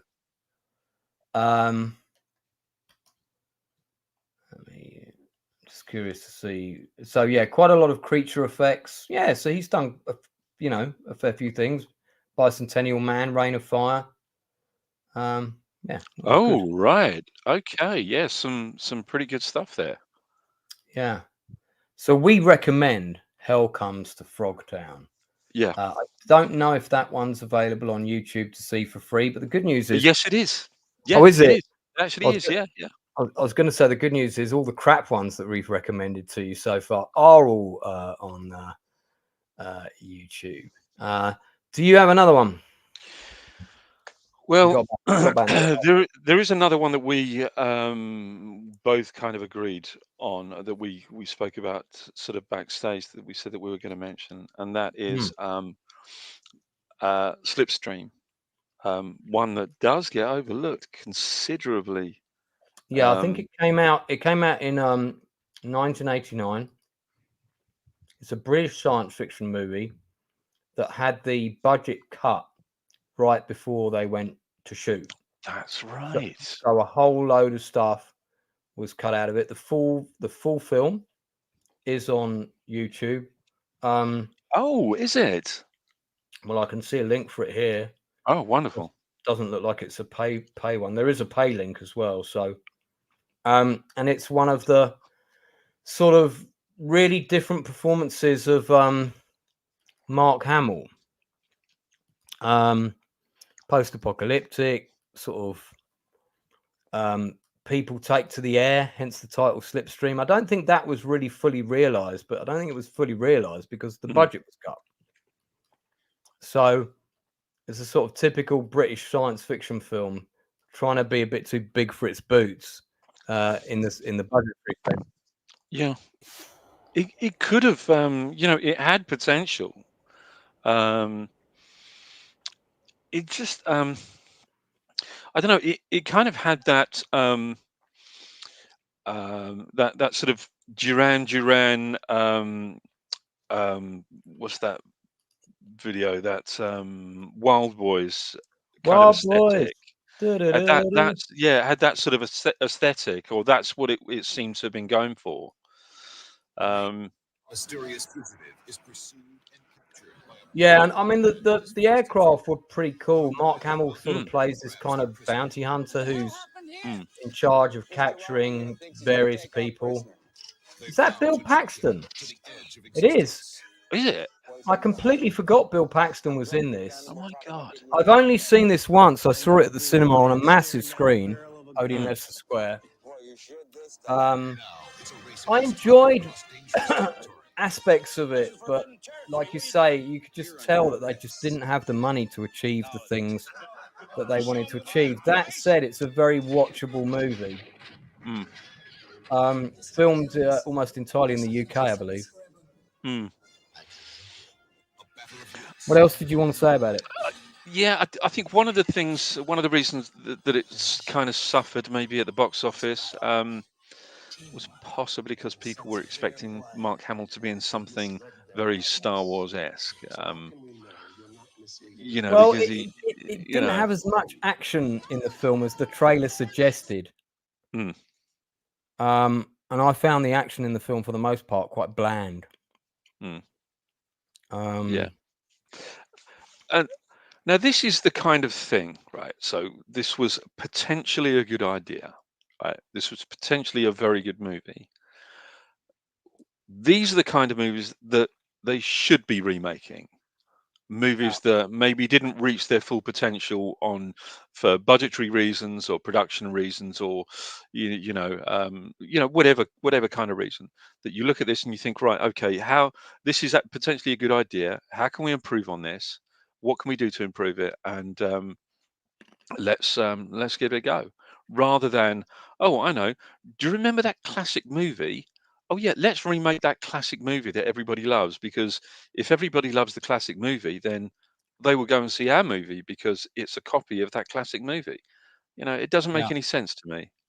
Well, here's I think this would benefit. I mean, what's interesting about this just goes to show, right? This film had a budget of £15 million. Oh my god! I don't know where it all went because it didn't all end up in the movie. Goodness me! So this is the biggest budget film we're talking about probably tonight. It was shot in Pinewood, Yorkshire, and Turkey. So I think those scenes with the big crevasses and stuff were probably filmed in Turkey. Yeah, that was quite an alien-looking landscape for the UK. It went through a number of rewrites. Initially written by Charles Edward Pogue shortly after the success of Mad Max. So very much in keeping with the theme of our stream tonight. But Gary Kurtz, who was the producer, liked the core premise but was uncertain about the violent and exploitative elements. So they brought in another writer. They changed it. It was originally a runaway 14-year-old boy that got changed into the runaway android. I never thought the android storyline really worked. But despite Bob Peck, amazing actor. I mean, you have amazing actors in this film. Bill Paxton, Bob Peck, Mark Hamill, Robbie Coltrane, Ben Kingsley, and F. Murray Abraham. These are several of these A-list people here. So And then Steven Leisberger then came in to direct and rework the script. And so it went through sort of a lot of hands on it. And I felt that the film had a really good idea, but just not a particularly engrossing story. So here's the real tragedy, right? 15 million pound budget. I remember I was working at the cinema when this came out. I had the poster for it for ages. Almost no one came to see it. We had like, screenings that had like 4 or 5 people in. And the film grossed.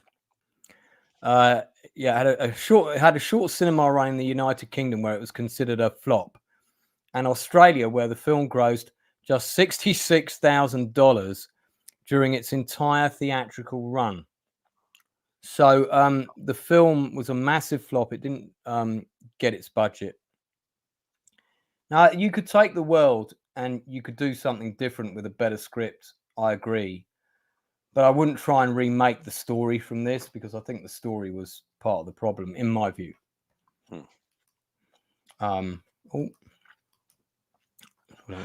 Yeah, I mean the premise, okay. But you could put that synopsis or a treatment for that, and give it to different writers, and different writers would come up with a completely different story and script for the same treatment. That would be, I think it's these kind of things are quite ripe for remakes. I mean, I thought that the best element of the story was basically that man had to take to the skies in these aircraft that, in order to travel huge distances with not a lot of fuel, they had to negotiate these existing slipstreams. Yeah. That was but that was never really fully realized, and it wasn't explored, was it? No, I mean, it's an interesting one. I'd say if you're curious to see it, definitely watch it. Try and watch it for free on YouTube. Don't spend cash monies. The film's already made a massive loss. There's nothing you can do to help it. So yeah. Did you say it was 15 or 50? Yeah, 15. I'm surprised 15, to hear that. I would have thought the budget was 10 or less. Yeah, I mean, it looks like a 4-5 million. No, it doesn't even look like that, really, does it? Because there's a bit in the story where they come into this sort of crevasse and they find a door, and beyond that door there's a load of rich people living in this kind of weird dystopian society, but it's not like there's hundreds of them. There's only about 60 of them, but they're all still wearing tuxes and eating lots of food. Yeah. And don't really have any servants, and it's not like it's a society within a society with its own aqua farm and cornfields in a cave or something. And I just thought, this is nonsense. This makes no sense whatsoever. Someone's just thrown this out as an idea, and people are going, yeah, that's kind of cool, and not really thought about, would that really exist in this world? How would these people have survived there that long if they're not growing crops and don't really have their own ecosystem? And how is it they're all still posh rich people, but there's no army of minions to sustain them in that lifestyle? So it was stuff like that that just kind of made me think this film doesn't really know what it's doing. Judging by the amount of writers and things it went through, that seems to bear fruit. It's a shame, isn't it? It's a shame when something that, with a fairly decent original premise, then goes through rewrite after rewrite after rewrite, and effectively, maybe this should have been abandoned for a while, and then someone should have come back to it. But it looks like somebody has already committed to it. I've got another one for us. Do you remember this one?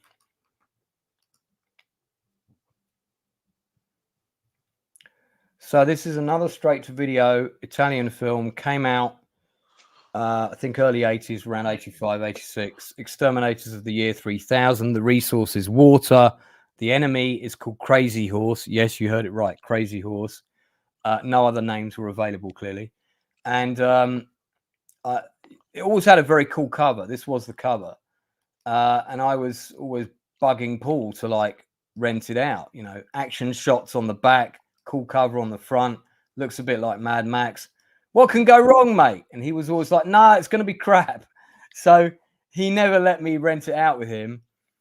But I remember I got to see it, like, I was out with somebody else. Let's go to the video store. And we went and got it.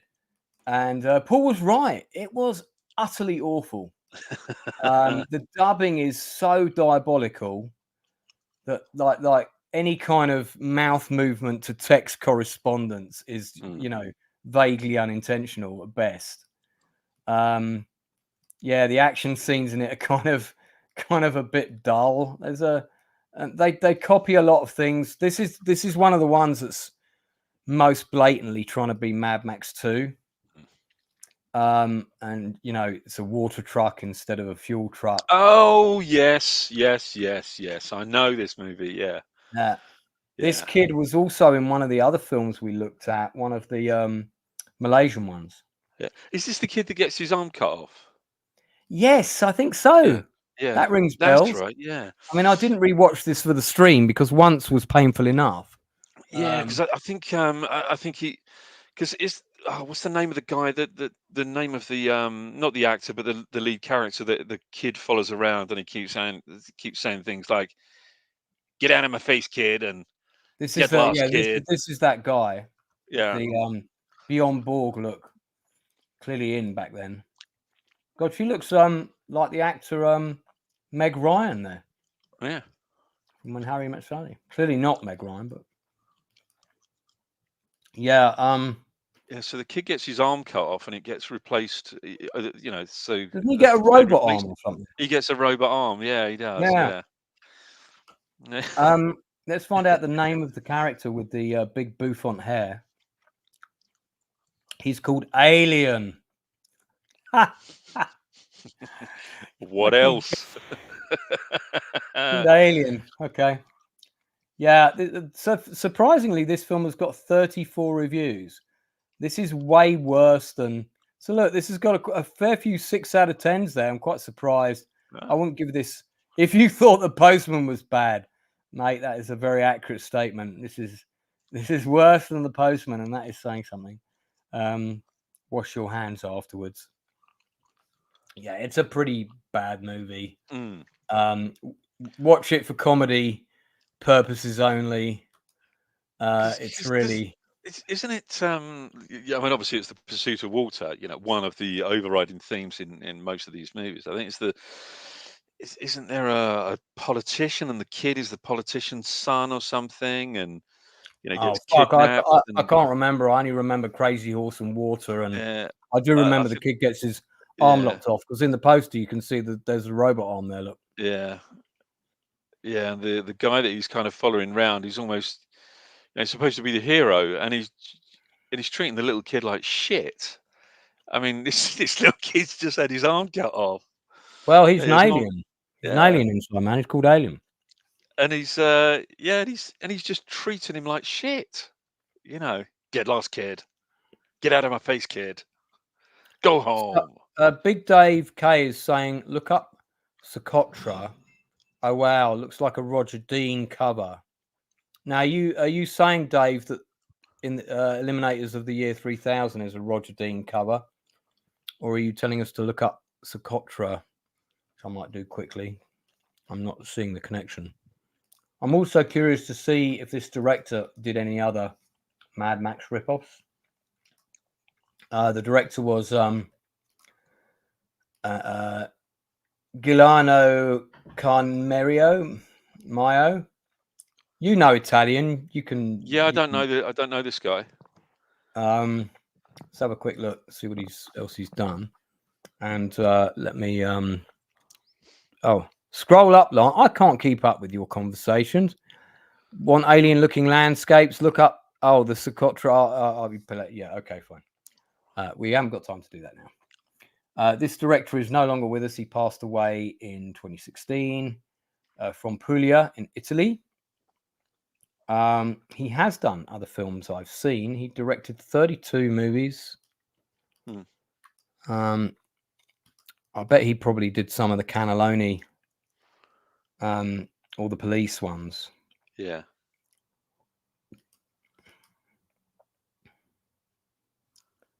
Yeah, there's probably Yeah, quite a few Italian westerns there. The Yeah. Satana. This is the guy that did the Satana movies. Oh, right, okay.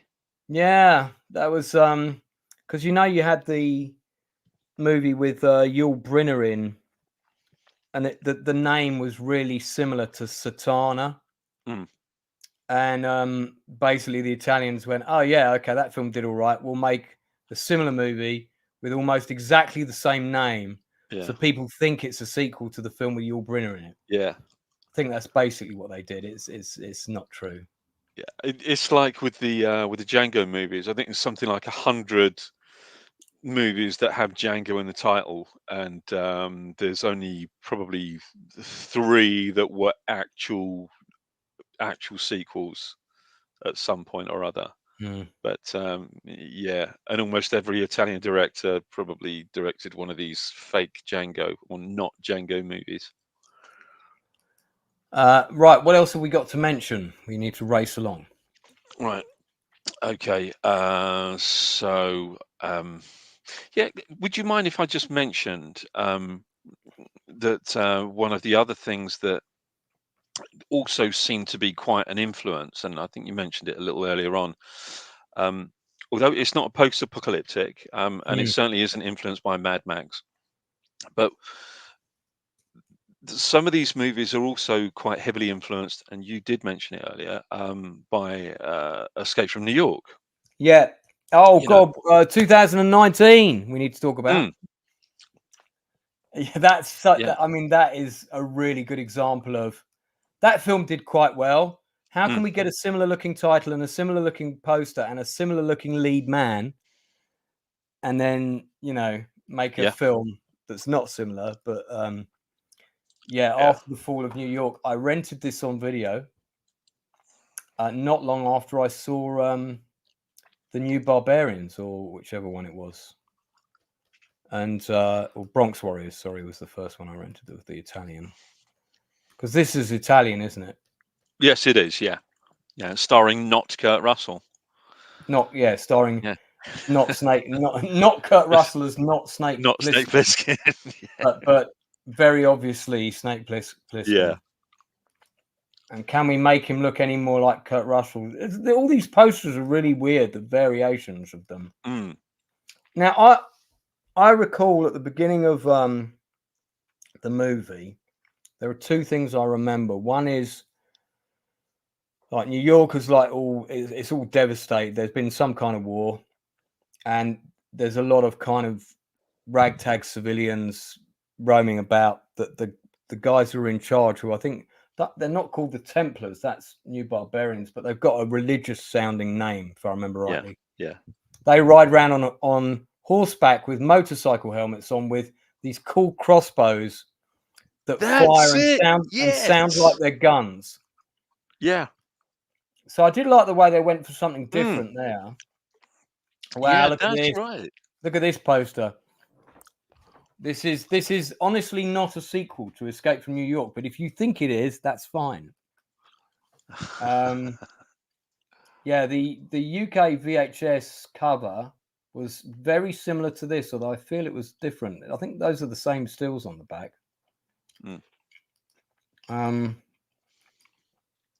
I've never seen this cover before. Yeah, right. It was released under the VTC label. This is the UK cover. Slightly different. So this monkey thing isn't on the other cover. Yeah. Now, the other thing I remember about the beginning, apart from the horseman wielding crossbow rifle things, is that there was this little kind of drone ship that was going over the landscape of a destroyed New York, and it was a massive miniature. Do you remember that? Yes, I do. Yeah. At the beginning of the film. Is the film on YouTube? I'll check. Mate, this car scores 9 out of 10 on the unnecessary spikiness rating. Oh yes. Oh yes. 4 big spikes on the back, a ridiculous, stupid shield on the side, some silly spikes on the front. There's some sort of harpoon on the top. Not sure how that works. And I bet none of it's made of metal. Probably not. It's all cardboard. There's not Snake Plissken. This woman who looks a bit like Joanna Pacula, the actress. Don't think it is her, but I might be thinking of Pacula, but I feel like I've seen her in other stuff, but it might be Pacula that I'm thinking of. There's George Eastman again, doing his rounds. About. I don't remember a huge amount about the plot. So these are the bad guys. So here you go. They've got these kind of Darth Vader type helmets. You can see they've got their crossbow rifles there. There's a particular sound sample for their weapon fire. And I don't know, it's like warring groups. The big mean guys are, dressed in black. I remember this dwarf character as well. Do remember him? Yeah. And this actor was in quite a lot. He was in Bronx Warriors 2, this guy. I'm curious to see what else the lead actor did, because I don't remember him in anything else other than this movie. That's not to say that I haven't seen him. What were your overall thoughts on this film? You're the one who reminded me to talk about it. So get in there. I kind of like it. It's a goofy kind of movie, and exactly what's influenced it. There is a little bit of Mad Maxy stuff in there. There's a little bit of Escape from New York in there, and it's okay. I thought it was entertaining. I actually quite like it, if I'm honest with you, and I would probably give it a 6. Actually, my impression of it at the time was, this is someone trying really hard to be different and not quite pulling it off. That was kind of my thoughts on it. I just took the screen down while I prepared a couple of other things. But yeah, you're right. Of the Italian sort of Mad Max ripoffs, this is one of the better ones. Yeah. Or Escape from New York ripoff in the case of this. Yeah. Just because they try to go for a different aesthetic. I mean, this scene on wherever it takes place, on the moon or something, the miniatures work in this was fucking appalling. I remember this. And also, you're not expecting a scene on the moon in a kind of Mad Max ripoff. Suddenly they're going up to the moon. I'm like, what? Yeah. It's it's a fairly decent quality film as well. It's again, it's very competently made. Production value is pretty good. That's the miniatures set at the beginning. Yeah. There you go. Yeah. Yeah. I mean, it's good use of locations, some interesting characters, a lot of blatant rip-offing of things. Here are our horse riders at the beginning of the film. Unnecessary spikiness, unnecessary hairband. Not sure about these bikes. These bikes don't look cool. These bikes look like bikes that old people would ride. Yeah. But yeah, it was okay. I remember this location. Yeah, it had ambition. That's what I'll give it. Basically. Yeah, I'd give it probably 5 out of 10, but it had ambition.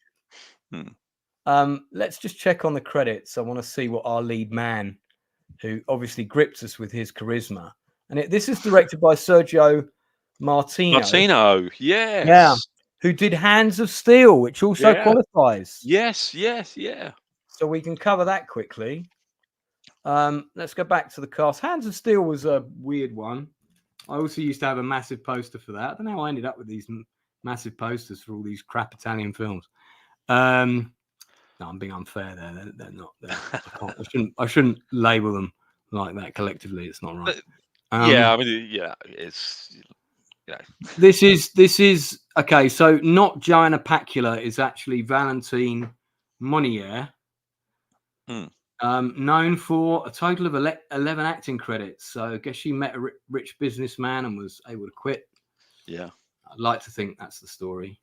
Anna Kanakis was in one of the other films that we reviewed, one of our Malaysian directors. Oh, she's dead. Died at 61. Wow. Damn, that's got to be cancer, I'm guessing. Yeah, she was in The New Barbarians after a short illness. How sad. She was so beautiful.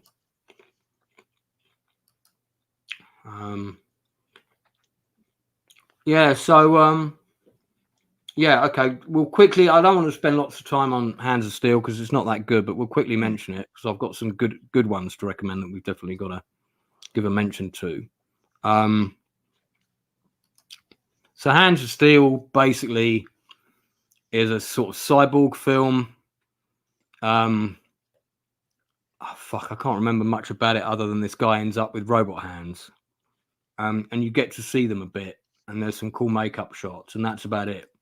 I remember thinking that the film was. That's good enough. I remember thinking that the film was quite dull. Yeah. I mean, it's got a cool poster, but I think we've established that that's run of the mill norm for all of these films. Yeah. The better the poster, the worse the film. Indeed. Yeah, that's where they try hard. Yeah, it's a bit of a try hard kind of poster. Also released as Atomic Soldier, Destroyer, something or other. So, you know, as many titles as we can get away with. What's going on there? That looks like Rambo. I don't remember there being a snake in the film, but maybe there was. Okay, Janet Argren. Oh, hang on. Is that with the makeup there? Yeah, there you go. Yeah, maybe the makeup's not as good as I remember. There you go. Yeah. So, yeah, that's not very convincing, is it? Really?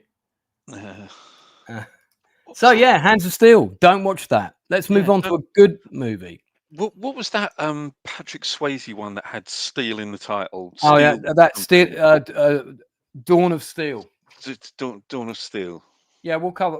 I'll tell you what, we'll cover that. So I've got two here to recommend that I think are actually very good movies, and probably ones that a lot of people have missed. Then you can tell us your thoughts on Dawn of Steel, which I watched for the first time about 2 years ago. Just sort of remembering it was a Patrick Swayze movie that I hadn't seen.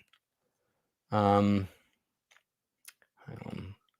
I think that came out. Didn't that come out sort of end of the 80s? 87. It was, right. Yeah, not a good year for me. Yeah, so I got Still Dawn. All right, we'll come on to that. Right. So the first one I'm going to recommend, though, I really liked the script for this movie. It was really different, and of course, another reason to recommend it is it's got Michael fucking Ironside in it, baby. Ooh. So what I really liked about this film, it's post-apocalyptic, the usual thing, but it's basically about a group of passengers taking effectively what is a armed, you know, kind of to defend Greyhound bus, except that in this world, after the apocalypse, if you take one of these Greyhound buses and you've got the usual guide telling you the stops and the drivers telling you the stops and all that stuff, you also have to take part in the defense of the vehicle because it's probably going to get attacked. So the passengers are the defense of the vehicle. So they've been taught to kind of like activate screens and defenses and carry weapons and whatnot. I kind of liked how it was a sort of, in this world, it was a journey that was quite ordinary. That's the vehicle. And yeah, I only vaguely remember the plot, but I've seen it twice and I really liked it. Vanity's in it. God, that's another reason to like it, because she was, it's so sad she's no longer with us, but she was a stunningly beautiful woman in the 80s. Yeah, really like this movie. I recommend it. It's got some nice sequences, really good acting for the most part. It's fun. And I like the ordinariness of the journey, the kind of now coming up on Neon City, you know, it's that kind of vibe. You know, like this driver does this all the time. Yeah, it's good. I'd give it 7 out of 10. I did have it in my video collection for a long time. Another one I want to recommend is Cherry 2000. This is a great movie set in 2017. I don't know whether an apocalypse has occurred or not, because it's a bit vague about that. But certainly the world has gone through some wars, so we'll give it We'll let it be allowed. The basic premise of the movie is, in the future, it's really hard to date women, and when you go on a date with someone, it's all negotiated through lawyers. You know, might there be a kiss at the end of the date or not, and all of that has to be all ironed out in contracts. And one of the things that was available just before the war started, and they're now not available in very good numbers, is the Cherry 2000 robot girlfriend model. And the men in this world are so kind of peed off with having to deal with lawyers to go on dates that they all want to try and find a Cherry 2000. So the whole plot basically revolves around these two people going on this mission. Tim Thomerson, I talked about this film with him. Love Tim. He's been on the channel. Check out an interview with him on Industry Interviews. Yeah, it's basically a guy going to find a Cherry 2000. Melanie Griffiths kind of ends up being the sidekick, and ultimately, you know, the moral of the story is, hey, the right girl's with you all along. But it's got some really good scenes. It's quite original. It's quite funny. I like the acting. Melanie Griffiths is pretty good in it. There's a great action sequence set in this quarry, which is very well done. It's fun. It's a good film, quite original. I thought. I love there's a scene at the beginning with the lawyers negotiating contracts. It's hilarious. Are we going to get touching on the second date? Well, what's touching? Well, you know, maybe above the waist. It's sort of all back and forth like that. It's just nuts. And plus, you get to see Tim Thomerson wear this shirt. So I give this 7 out of 10 as well. I watched it recently for the Tim Thomerson interview, and it was as good as I remembered it. In fact, there were some things in it I'd missed as well. So quite a good sort of original aesthetic as well. So it doesn't, you know, you couldn't put this and go, oh, it's like another one of those Italian. This is totally original, and that's what I liked about it. So yeah, check out that. Yeah, there's your handyman in the Cherry 2000. Steel Dawn, then. Steel Talk Dawn. to us, Inside Man. I've never seen it. I just recall it was just a title that kind of popped into my head. I've never seen it. I knew that Patrick Swayze was in one of these movies, but I've never actually seen the movie. God, I thought I was going to get to rest my voice for a second there. Yeah. So what I'm going to say is that I'm going to give it a 1. No, it's not a terrible film. No. I watched it about 2 years ago. Funnily enough, for the first time, because it came out by 87. We'd kind of been fooled by all these Italian Mad Max films, and I'd seen quite a few of them by then, and I kind of was a bit Mad Maxed out. So for some reason, I never bothered watching this, and also it was marketed as kind of almost like a film for women, because you know Swayze was the big draw. It's kind of it's Mad Max with spiritual swordsman, more so than the other swordsman effort we saw. No, Big Dave, it is not a sequel to Red Dawn. I give it. I mean, it's just a bit ridiculous. It just depends. You got Brian James in it, who was a great actor, best friends with Tim Thomerson. Sadly, died young of cancer in his 50s. John Joker's been in loads of things as well. You got some pretty good actors in it, so the acting standard is higher than your Italian stuff, and you got some cool swordsman scenes, but I just thought the film was a bit bland. I mean, Neon City and Cherry 2000 are way more fun than this to watch. Thank you for the super chat, Darth Plato. He says, are there any UK sci-fi content that uses World War I themes or imagery? There's some Doctor Who episodes that have done that, but a movie, can you think of anything? World War I imagery. World War One, right? World War I looking stuff in a sci-fi. The only other thing that I can think of is certainly in TV is Sapphire and Steel. I was just about to mention that, the World War I soldier at the train station, the ghost. That's right, yeah. Oh, that was such a good episode. You know, that was in my head right as you said that. Yeah. Wow. But I was Yeah. trying to think of a movie. I can't think of any movies. Yeah. No, I can't think of any. Miracle Mile is a great film. That's just before the apocalypse, though. It's about to happen. Not sure we can include it in this stream. Oh yeah, Biggles. Yeah, the Biggles movie that was made in the 80s. Okay, and they Of added course. the time travel element. Yeah, that was a Yeah. film with some good Yeah. ideas and some fun Yeah. scenes, but overall wasn't great. Was it Peter Cushing, wasn't it? It wasn't Peter it? Cushing Yeah, was in that, I think. Yeah. in the scenes shot in like Tower Bridge and yeah, so Biggles. Good suggestion, James Woolard. It's a long way to Tipperary. That's just the name of a song. Yeah, so yeah, Steel Dawn. I mean, you've got major mullets, haircut wise, going on in this. Is this the lady who married Patrick, Lisa Nemi? I think it might be actually. Yeah, she was previously really know, married to Patrick Swayze. This was Patrick Swayze's wife. They met on the set of Steel Dawn. That's right. Yeah. Yeah, there they are together. So, yeah, interesting. Yeah, bless him.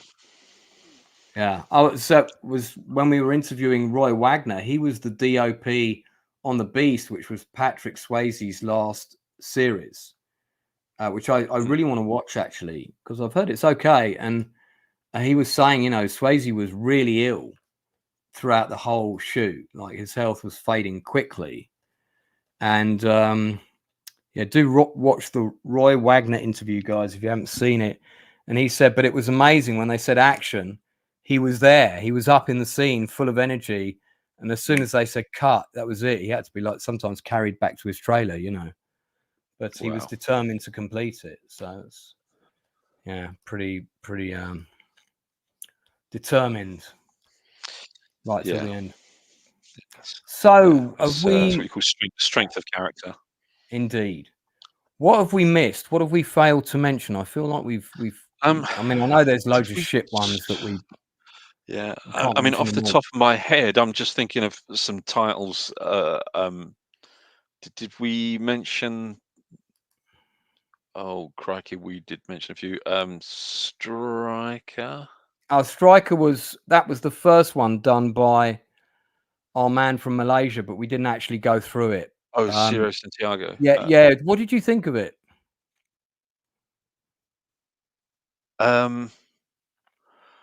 I can't remember it, and that's the only problem with some of these films, because I saw it once on video, and my only memory of it is that it was very average. But that was his first foray into the Mad Max world, and it was one of the you know, when everybody was trying to make money out of the video rental boom. So it's like my news agent decided to start renting videos, and they had like one of those rotating stands, you know, and you had about 40 videos on it, and this guy would come along with a car and with a boot full of videos and trade up some of them every so often. And my guy was getting upset because he never brought the new releases, kept bringing older and older films.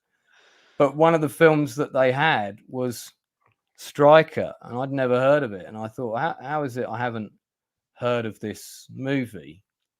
You know, because it didn't look that old at the time, and I thought, I don't remember this being out at the cinema. Or 1983 it came out, starring Steve Sandor, one of Santiago's first films. Now the funny thing is, if you watch it and you look at his other efforts, a lot of the same locations are used. So that cover I've never seen. I've never seen that cover. That's the UK cover. It was released by Thorn EMI. Not a particularly good cover. But back in the days when they didn't bother putting much thought into the posters. Yeah. Yeah, it's sort of, I guess this is his first foray into the world of Mad Max ripoffs. Came out right after Mad Max. So this building, you'll see that in about 3 of his other movies. And one of them is Wheels of Fire, right? And I'll tell you how bad the action scene was in Wheels of Fire. The hero is running towards this building. There are about 10 guys chasing him. He turns round, he kills a couple, fires off some more rounds so the other guys duck. Then, instead of going round the back of this building to enter it to then gain advantage of height, he proceeds to climb up the wall to the window, during which time any one of the bad guys could have just like taken an aimed shot and killed him. Because, you know, he doesn't exactly get up there like Spider-Man. It's like, it takes a while. So, yeah, that's when I was watching Wheels of Fire and I was like, Jesus, was it really this bad? And I forgot. I'm guessing that's the main character. Yeah. I kind of like movies that that really have zero application of logic. Well, it's got Amazon chicks in it. I mean, I only watched this once, and I don't remember a thing about it, other than, you know, probably weren't all that. Curious to see what the leading man did after this movie. So Steve Sandal played Stryker. Did he go on to have a massively successful acting career? He passed away in 2017. Oh, he was in Fire and Ice. Did one of the voices for that. 60 acting credits. A lot of television, A-Team, that kind of thing. And part in the Yellow Rose TV series, but yeah, no, nothing. I don't think I've seen anything else. I might have seen him in The Fall Guy or something, but yeah. Steve Sandal is Stryker. Yeah. There he is. What's going on there? Near you. What's going on there? So there's another one. According to Big Dave, so disappointed when the movie didn't match the poster. You got to be careful of that. Okay, what else did we miss? Right. Okay. So there's a whole load of them on my scrolling titles at the bottom there, coming along in a minute. But I didn't get them all on there. So, Death Sport we haven't covered. That was a very that was the first gig of the stunt woman that came on that I interviewed on my industry interviews, Debbie, who's got like 400 credits on IMDb. I'll tell you what, we've got to talk about the Atlantis Interceptors. Got to talk about that. Got to talk about the Atlantis Interceptors. And DEFCON 4, and I want to talk about Radioactive Dreams. So let's get those in, and then probably we'll wrap up after that, unless you've got any others. So so there's DEFCON 4.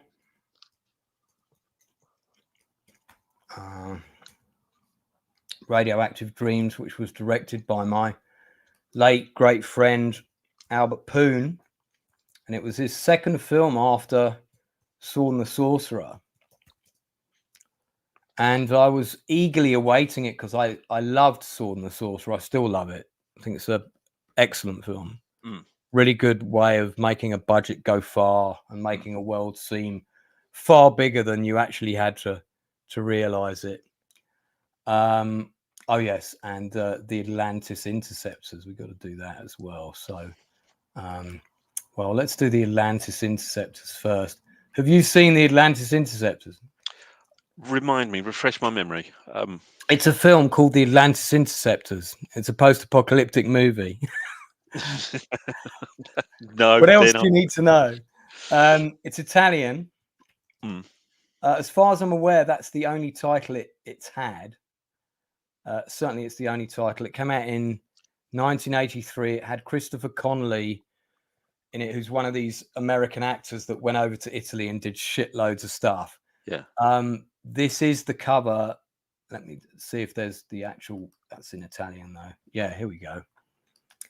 No, that's not the British cover. That's the British cover. Okay, this is the British VHS release. Now, this might be on YouTube, and if it is, we need to watch a sequence in it. But you see that big bubble? Yeah. So that supposedly is Atlantis, which arrives up out of the water. And then the next thing that you know, there's all these bike gangs in the neighborhood. And that's where the science fiction element ends. And the film begins and ends with that bubble rising up and going down. I want to see if it's on to watch, because that sequence is one of the naffest model sequences that's supposed to tell you a lot but tells you nothing, because there's never any dialogue to explain why this has happened. I'm sure this is going to be on YouTube to watch for free. Let me see. Right, yeah, here we go. The Atlantis Interceptors. Yep, the whole movie. It's here. Wow. So let's have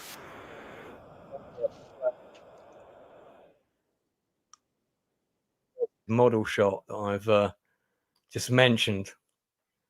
So as you can see, it starts in Miami, Florida, 1994, like most apocalyptic movies, you know. So let me find that shot, because it's pretty near the beginning. So you're introduced to various characters who are doing, you know, various occupations in and around Miami Harbor.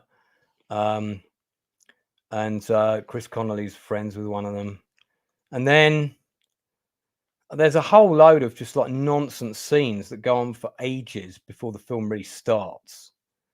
Right, here we go. I think it's here. Probably because they were just so boring. It seems like it's one of those movies that makes you want to just sit there and do a Neil Breen marathon. Oh, that guy who does the Steven Seagal reviews has also reviewed all of Neil Breen's films. Oh, really? Yeah, Space Ice, Critical Drinker. I recommended him, and he had him on the open bar the other week. Yeah. I really want to find the shot of this model, man, because I know you like your model work. Oh, I love my model work. Yeah. Your model work. My model work. Yeah. Yeah. And like, right. So, having had these kind of weird, you know, she's pretty hot for an Atlantean. Having had these weird biker people, that's right. Oh, it looks outstanding. It actually looks pretty good. I can't wait. Your definition of pretty good and my definition of pretty good are two very different things. Yeah, I'm really looking forward to seeing it. Yeah. Thanks So, for the recommendation. So Chris Connolly basically had the sort of career that Quentin Tarantino based Leonardo DiCaprio's character on in Once Upon a Time in Hollywood. Oh, right. Sort of doing well TV actor who's trying to break into movies, isn't having a lot of luck getting cast in the States. So, but because he's got a bit of profile, there are people who want to cast him. Some of them don't. There it is in the trailer, and then suddenly it cuts to that. You see, that's all you need. Amazing. That's it. I'm sold.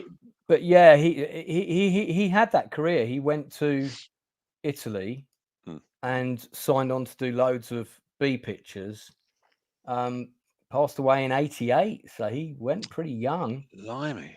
And yeah, he did like Messenger of Death, Strike Commando, Cobra Mission, Jungle Raiders. There's the Atlantis Interceptors. So he did about 6 or 7 Italian movies. He was also in the Bronx Warriors.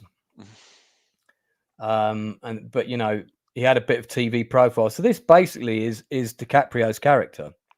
Right. Okay. From I wouldn't be surprised if he based him on him. So yeah, that's quite interesting to know. Yeah. And he's in Django Strikes Again, lung cancer. So should have laid off the fags. Yeah. All right, I've got 2 recommendations now. So okay, let's do. Then I guess we'll wrap it up because we're coming on 2.5 hours now.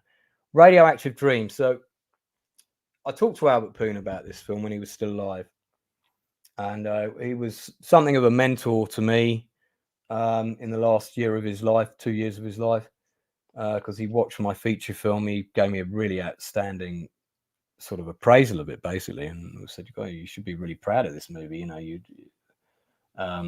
so that was really nice. It was like nice to hear somebody of his experience, because of course he's watching a film made by someone for no budget, and he's a filmmaker who constantly made films where the budget got cut.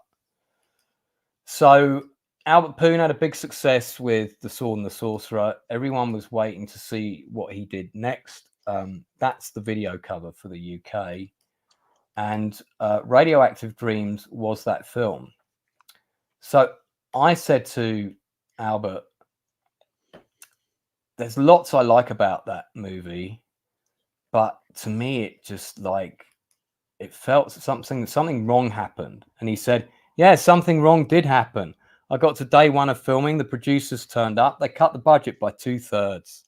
And I had to slash the entire movie in half, and we were on day one of filming. And I was like, shit, you know, what did you do? You know, have you? And he said, well, you just make the best movie you can. You're in the shit, you know. And he said the number of times he'd cut his own salary just so he could do an extra day's filming or whatever. Stars John Stockwell and Michael Dudikoff after a nuclear war. Philip Hammer and Marlo Chandler spent 15 years on their own in a bunker stuffed with junk, mainly from 40s old detective novels. So you've got this kind of aesthetic with them where once they go out into the world, they sort of behave like two private eyes and treat the whole thing as an adventure, it kind of works. I think the film tries to tick too many boxes. It tries to be a comedy. It tries to be sort of Streets of Fire kind of thing. There's a little bit of a look of Time Warp. Let's do the Time Warp again. What's the film called? Yeah. Oh, Rocky Horror Picture Show. There's a bit of a Rocky Horror vibe in the look. And then you're also trying to sort of do a Mad Max film. And I don't think all those elements really fuse together, but it's an interesting movie. You could see that Albert was trying to do something really different here. Yeah. And I think if he'd had the budget to do the film in the way he wanted, because one thing Albert could really do is he really knew how to direct action. And there's a great action sequence at the end of this film, but he said even that was like to the bare minimum. It was in the script. It was massive. I give it a 6 out of 10. If you're a fan of Albert Poon, it's worth your time. Yeah, I mean, it's an interesting premise, actually. A very, very interesting premise. Yeah, I'm quite curious about this. I've never seen it. But yeah, give it a go. I'd be curious to hear your thoughts on it. Yeah. I mean, I like Albert Poon stuff, to be honest. You know, I like all that. I mean, you know, he did a lot of work for Canon. They were constantly, you know, slashing his budget. So he said to me that I think he only worked on 3 films in his life where the budget wasn't cut with a week to go, you know. Hey, Stitch, thanks for coming on the stream, buddy. Nice to see you. Sorry, I missed your comment there. He worked with Charlie Band as well, didn't he? I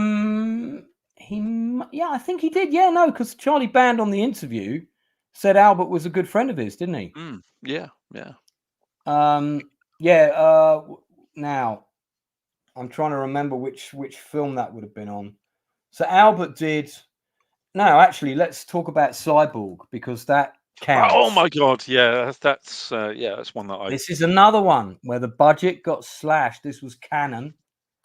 Budget got completely slashed. And I remember reading a review of this, and the line was, "Burning fire in an oil drum does not for post-apocalyptic set make," or something. It was like that. In other words, fuck me, was that all you could afford? There was lots of people like running through warehouses with burning oil drums and stuff. What we don't get are these big visuals of the broken bridges and all of that.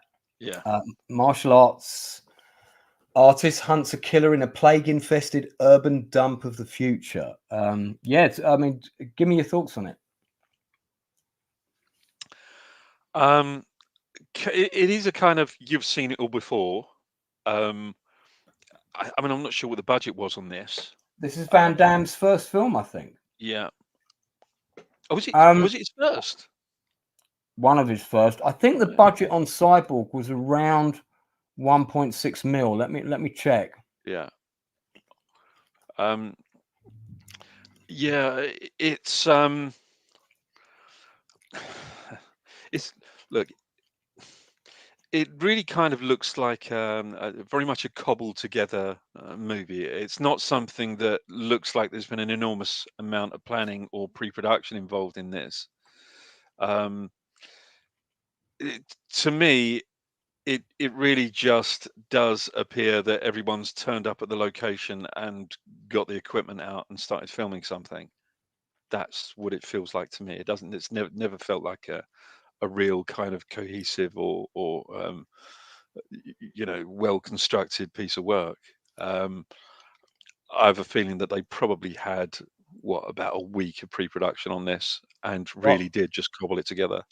Well, you're not far wrong. Here's the SP, and I've remembered a couple of things that Albert told me. So Albert told me the original budget on the film was 1.6 million, right?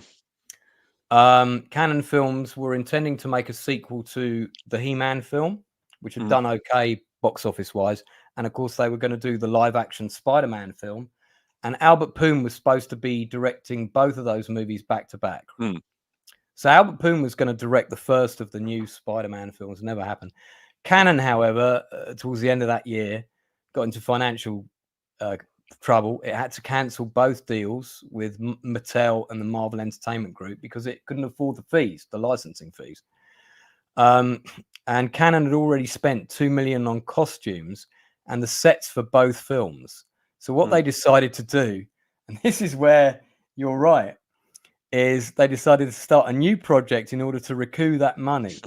So Poon wrote the storyline for Cyborg in one weekend. Wow. Poon had Chuck Norris in mind for the lead, but co-producer Menahem Golan cast Jean-Claude Van Damme. Here you go. The film was shot for less than 500 grand in 23 days. Wow. It was shot entirely in Wilmington, North Carolina. Yeah. So look, everything you said about your perception of this movie, absolutely bang on to the T. And imagine going from a 1.6 million budget film. That's what he was told he was going to have. And then they said, no, we can't actually give you that. You're going to have to shoot it for $500,000. I mean, for that money, fair play. I mean, fair play to him. Because that's pretty good.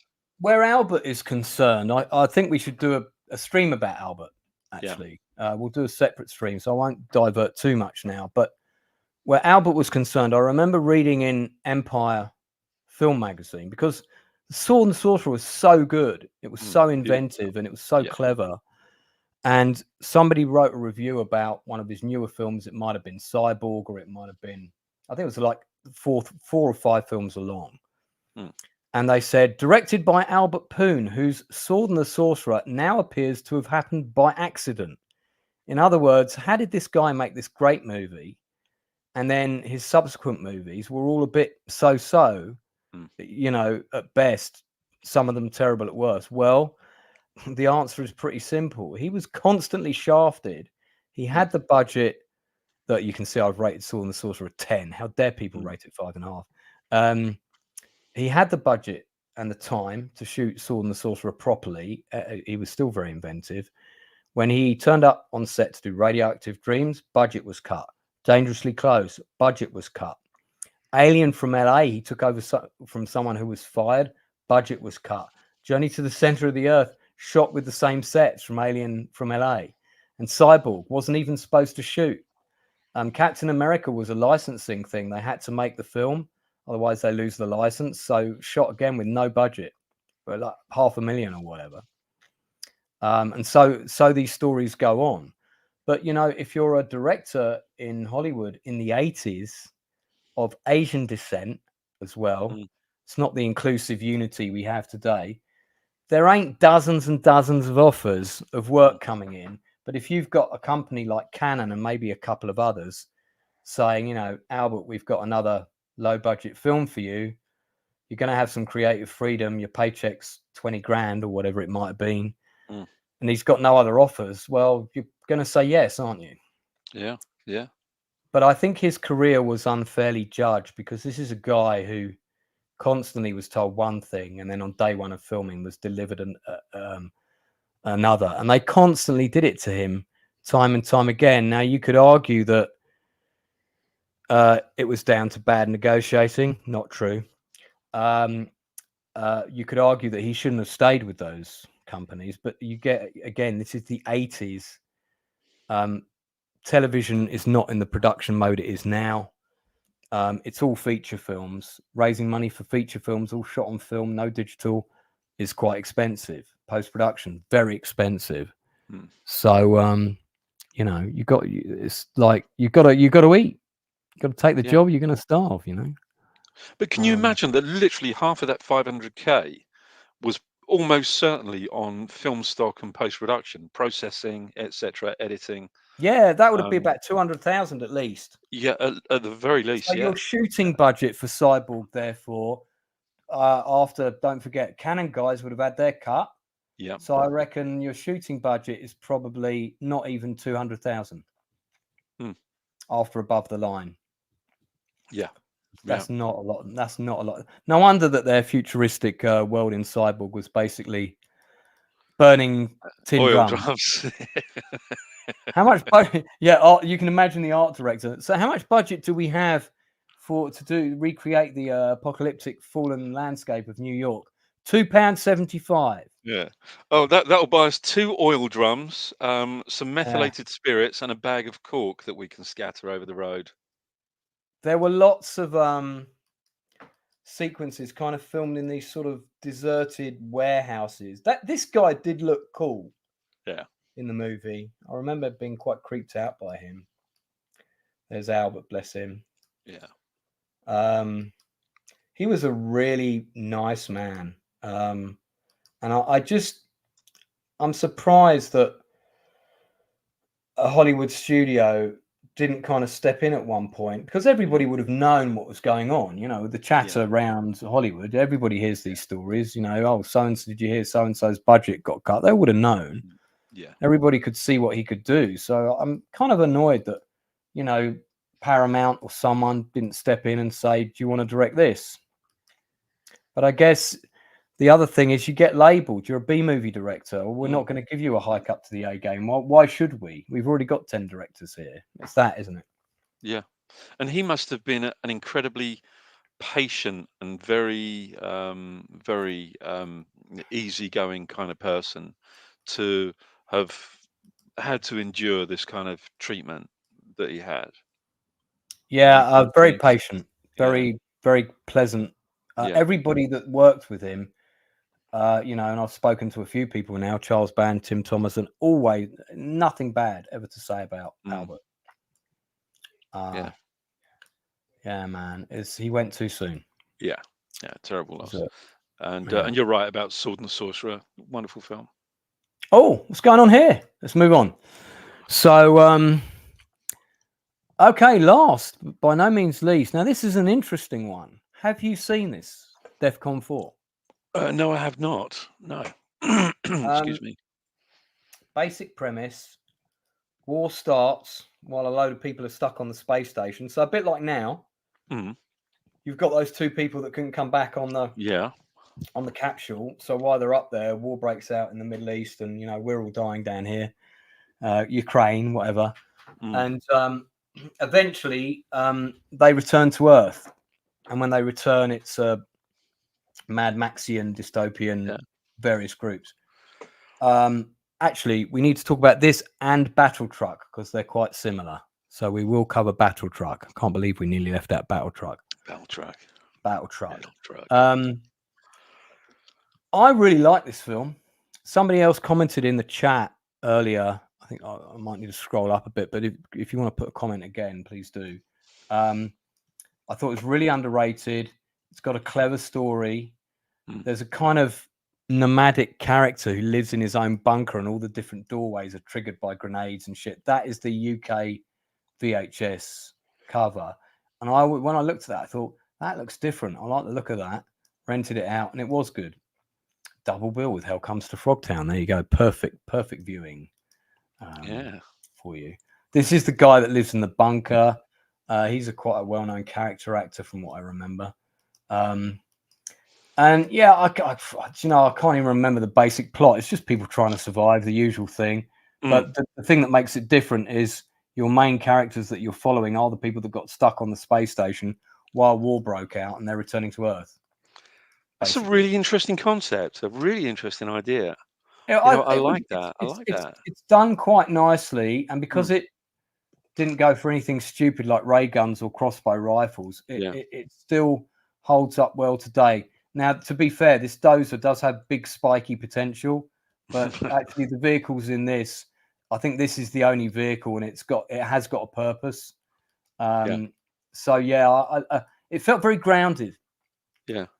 And Battle Truck and this have got that in common. This is the better film, though. I'd give this 7 out of 10.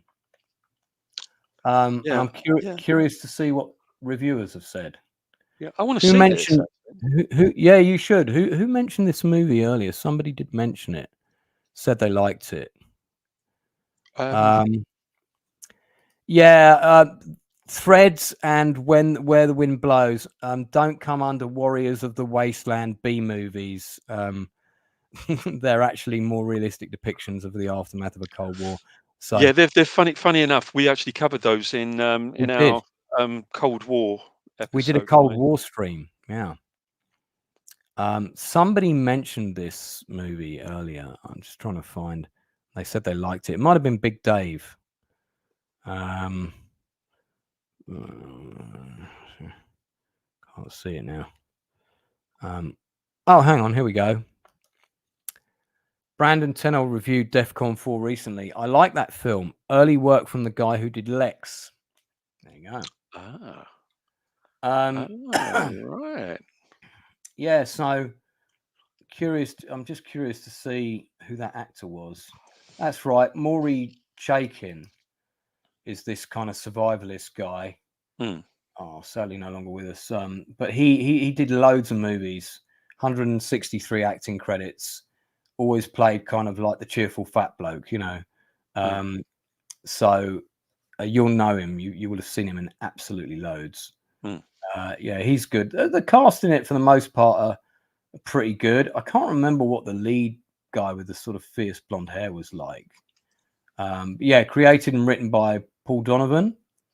3 directors credited. Right. I wonder why that is. Yeah, he went on to produce the TV series Lex, which of course was a big success, 61 episodes. And I guess after that, he probably didn't need to work much. Counting his cash. Yeah, it's a good film. Really like it. Yeah, I really like the idea of it. It sounds really quite interesting. I mean, yeah, that whole concept of being missing, and then the returning heroes, if you like. I think that they're coming back to something that's going to be the same as business as usual, and everything's completely different. Produced by New World Pictures, which later became New Line Cinema. Yeah. Who would go on to make Lord of the Rings. But when they started as New World Pictures, they were a very, very small company. They were still small, known for mainly doing horror. When they took on Lord of the Rings, and boy did they make the right decision there. Cool, yeah, I'll say. Let me just have a quick look and see. So this film, the reason this film is a cut above, here we go. It's Canadian. So you've got a different team behind it. I'm just trying to see if there's any other tidbits in it. There's just a story synopsis here. No, not really. It's a Canadian film. It had a budget of just over $1 million. Oh, sorry, 800,000 was the budget. It didn't do a lot of business. Had a small cinema release in Canada and went straight to video. And it wasn't a lot of film that wasn't a film that a lot of people talked about, but which was unfair, really, because definitely one of the best of its type, despite the clumsy fight sequence that you're now looking at. All right. So I reckon, it was actually a Canadian production. This. yeah. The thing about Canada, a great place for Canadian filmmakers. I mean, they have this tax shelter thing that if you make a movie for $1 million, then you get that $1 million back. Should we go over there then and make a movie? It's amazing. It really is a wonderful. I mean, this is why David Cronenberg, as soon as David Cronenberg kind of, hit the big time. When he first started making movies, they were like, "Oh, hang on a minute, the government are giving him his, all this money to make these movies, and look how sick the guy is."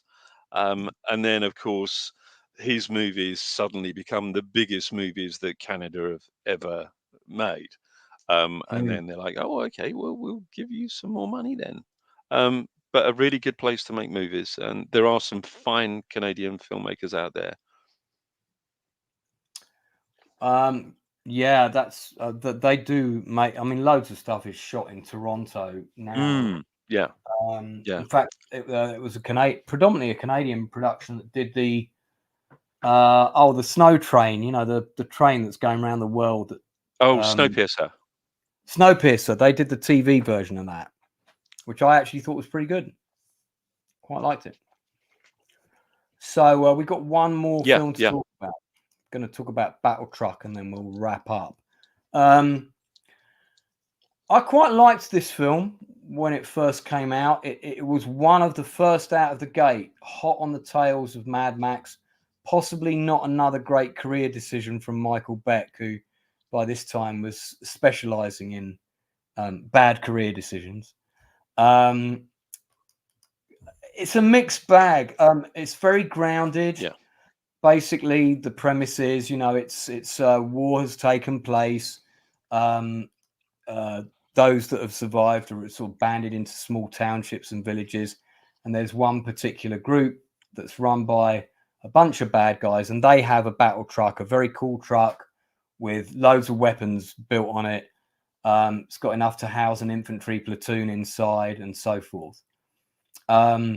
And that roams round and kind of steams into villages and kills people and takes people and whatever.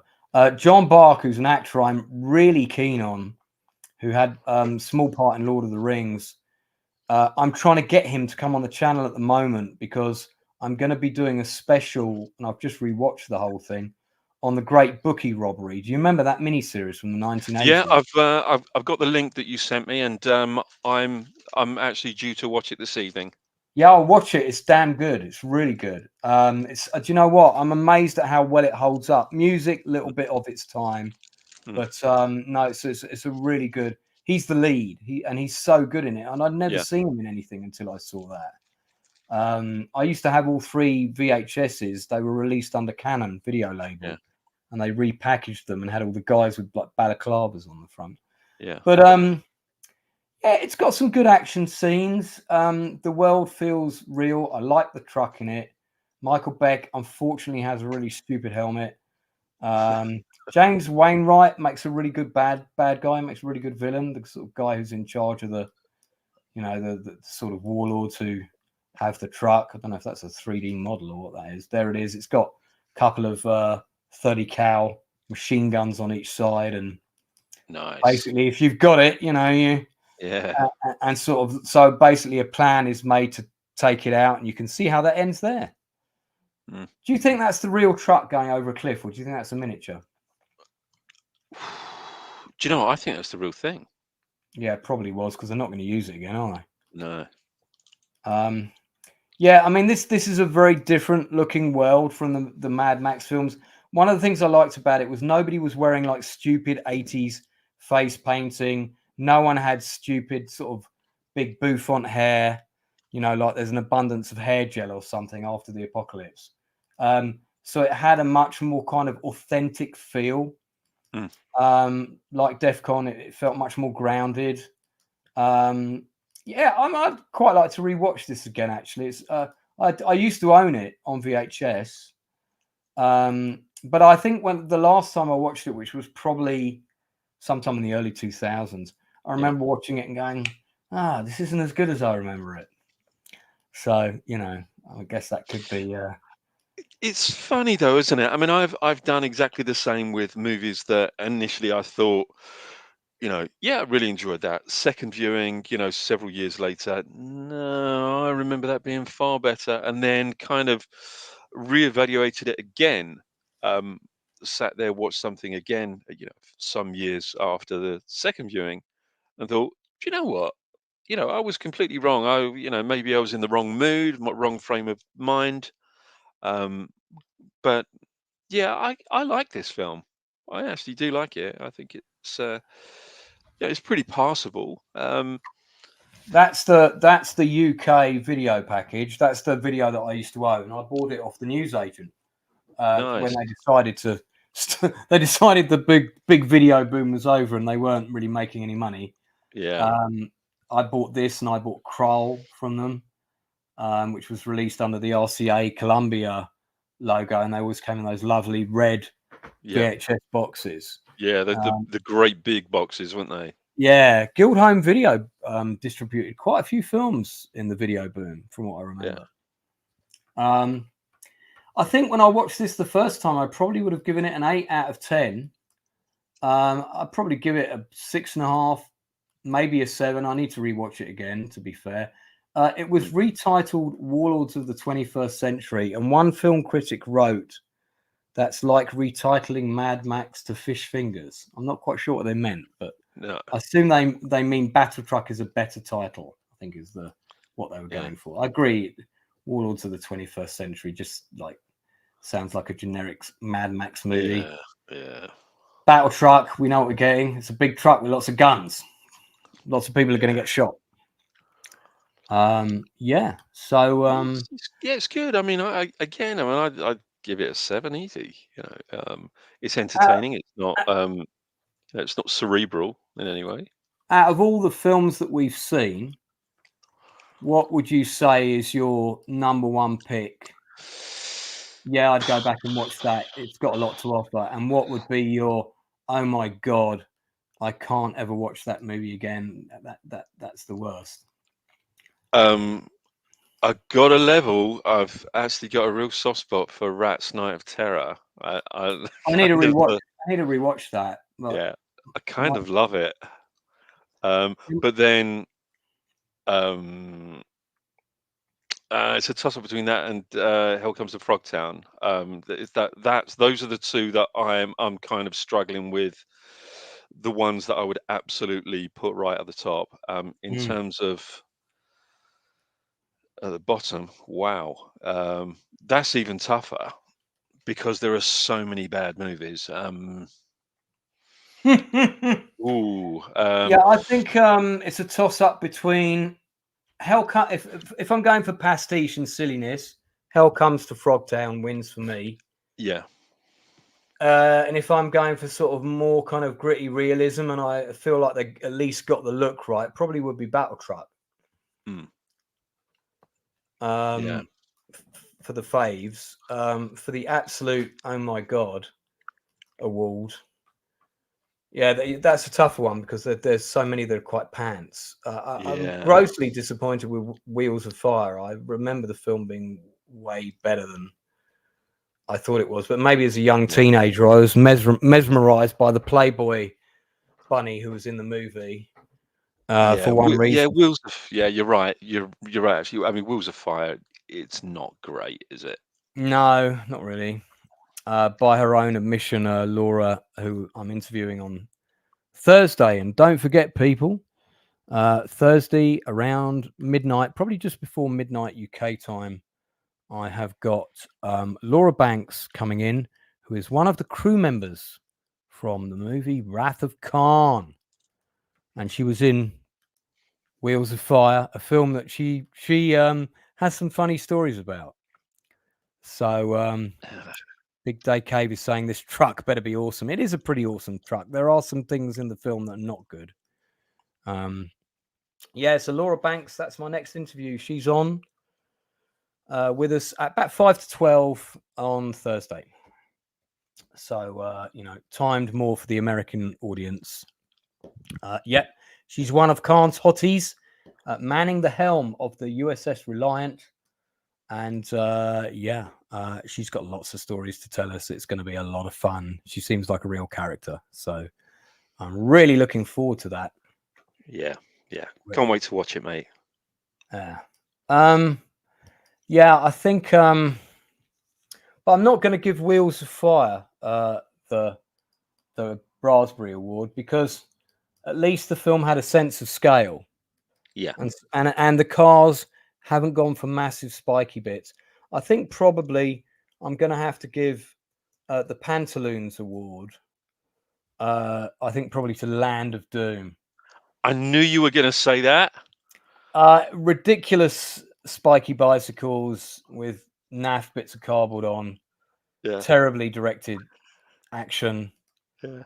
A really over-the-top camp bad guy. Now, if this bad guy had been played by the late, great Richard Lynch, who played King Richard in Sword and the Sorcerer, fantastic actor, then you'd be all right. But this actor was terrible. I'm kind of curious to check his credits now to see, how he ended up. And I mean, this is weird as well, right? So this cover, which actually does look quite cool, I really did like this artwork. I think this is supposed to be the villain here, because this is the hero. This guy on the left, he doesn't have the mask thing. But I mean, presumably they said to the artist, well, look, we've got a problem. The problem is our costume for our villain looks absolutely over the top campy pants. So what we want you to do is to re-visualize that costume for the poster and make him looking like a cool villain. So there's the cool villain, but he actually looks like this. Yeah, it's not a good movie. This scene was, mildly entertaining. But yeah, it's filmed in the same place as the. I think this is filmed in Malaysia as well. I don't know if it's our man again. Was this one of his? I forget now. I can't remember whether this was Ciro Santiago. It could well be. It's got that vibe. Yeah. I mean, this is like, that's okay. That's Daniel Radell. I'm curious to see how his acting career turned out. 4 acting credits, not that well.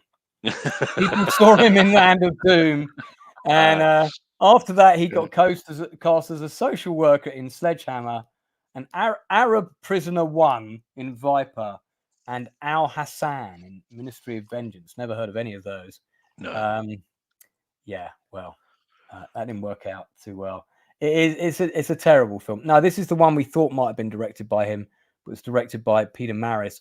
I am keen to see where it was filmed, so let me just check. What's your Turkey? Got a lot of choice.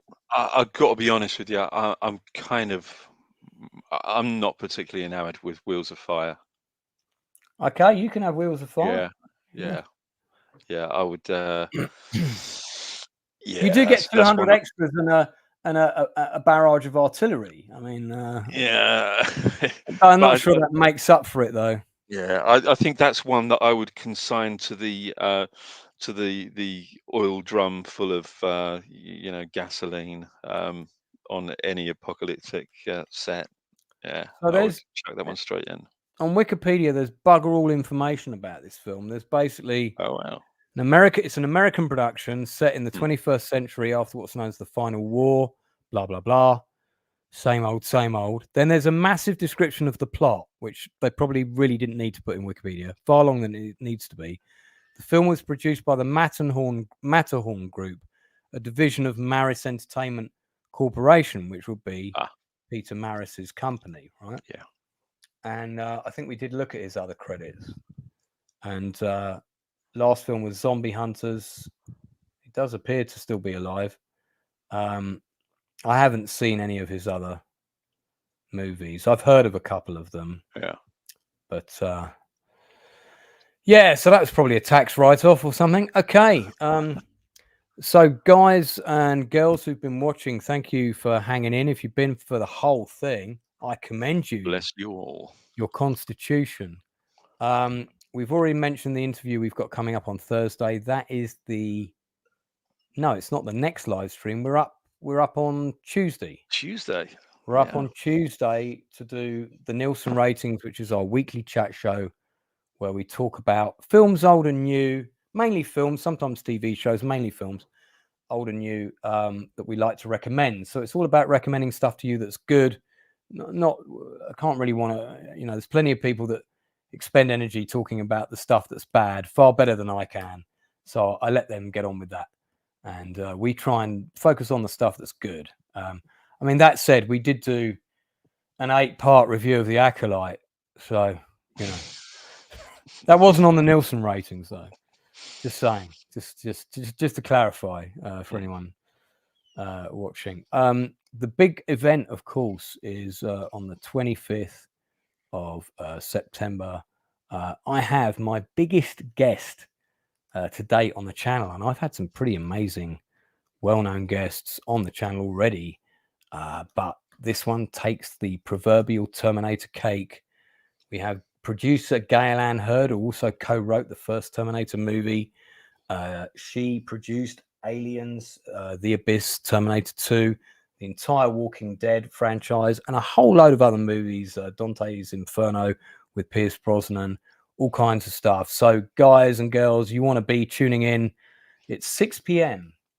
UK time, so it's going to be around lunchtime for people on the East Coast and very early in the morning. Yeah, man, you haven't heard about this, spread the word. And also to update you on the channel, we're about 200 away from 4,000 subscribers, I think. Nice. Yeah, that's pretty good. I'm just gonna check. Oh, Critical Drink has dropped a review of Rings of Power episode 4. He's called it The Desolation of Smorg. I need to look at that after we get off. Yeah, just let me check because it's been creeping up. Yeah, 212. No, sorry. Yeah, wow. Yeah, 212 before I hit 4,000. So if you're a recent subscriber, I thank you from the bottom of my heart for supporting the channel. Channel is very, very important to me. I'm working very hard to get new subscribers all the time. I'm not depending on them coming from YouTube because that's not where you get them. You get them by reaching out to people directly yourself. And I've been working very hard to do that. I think we got quite unique content on this channel.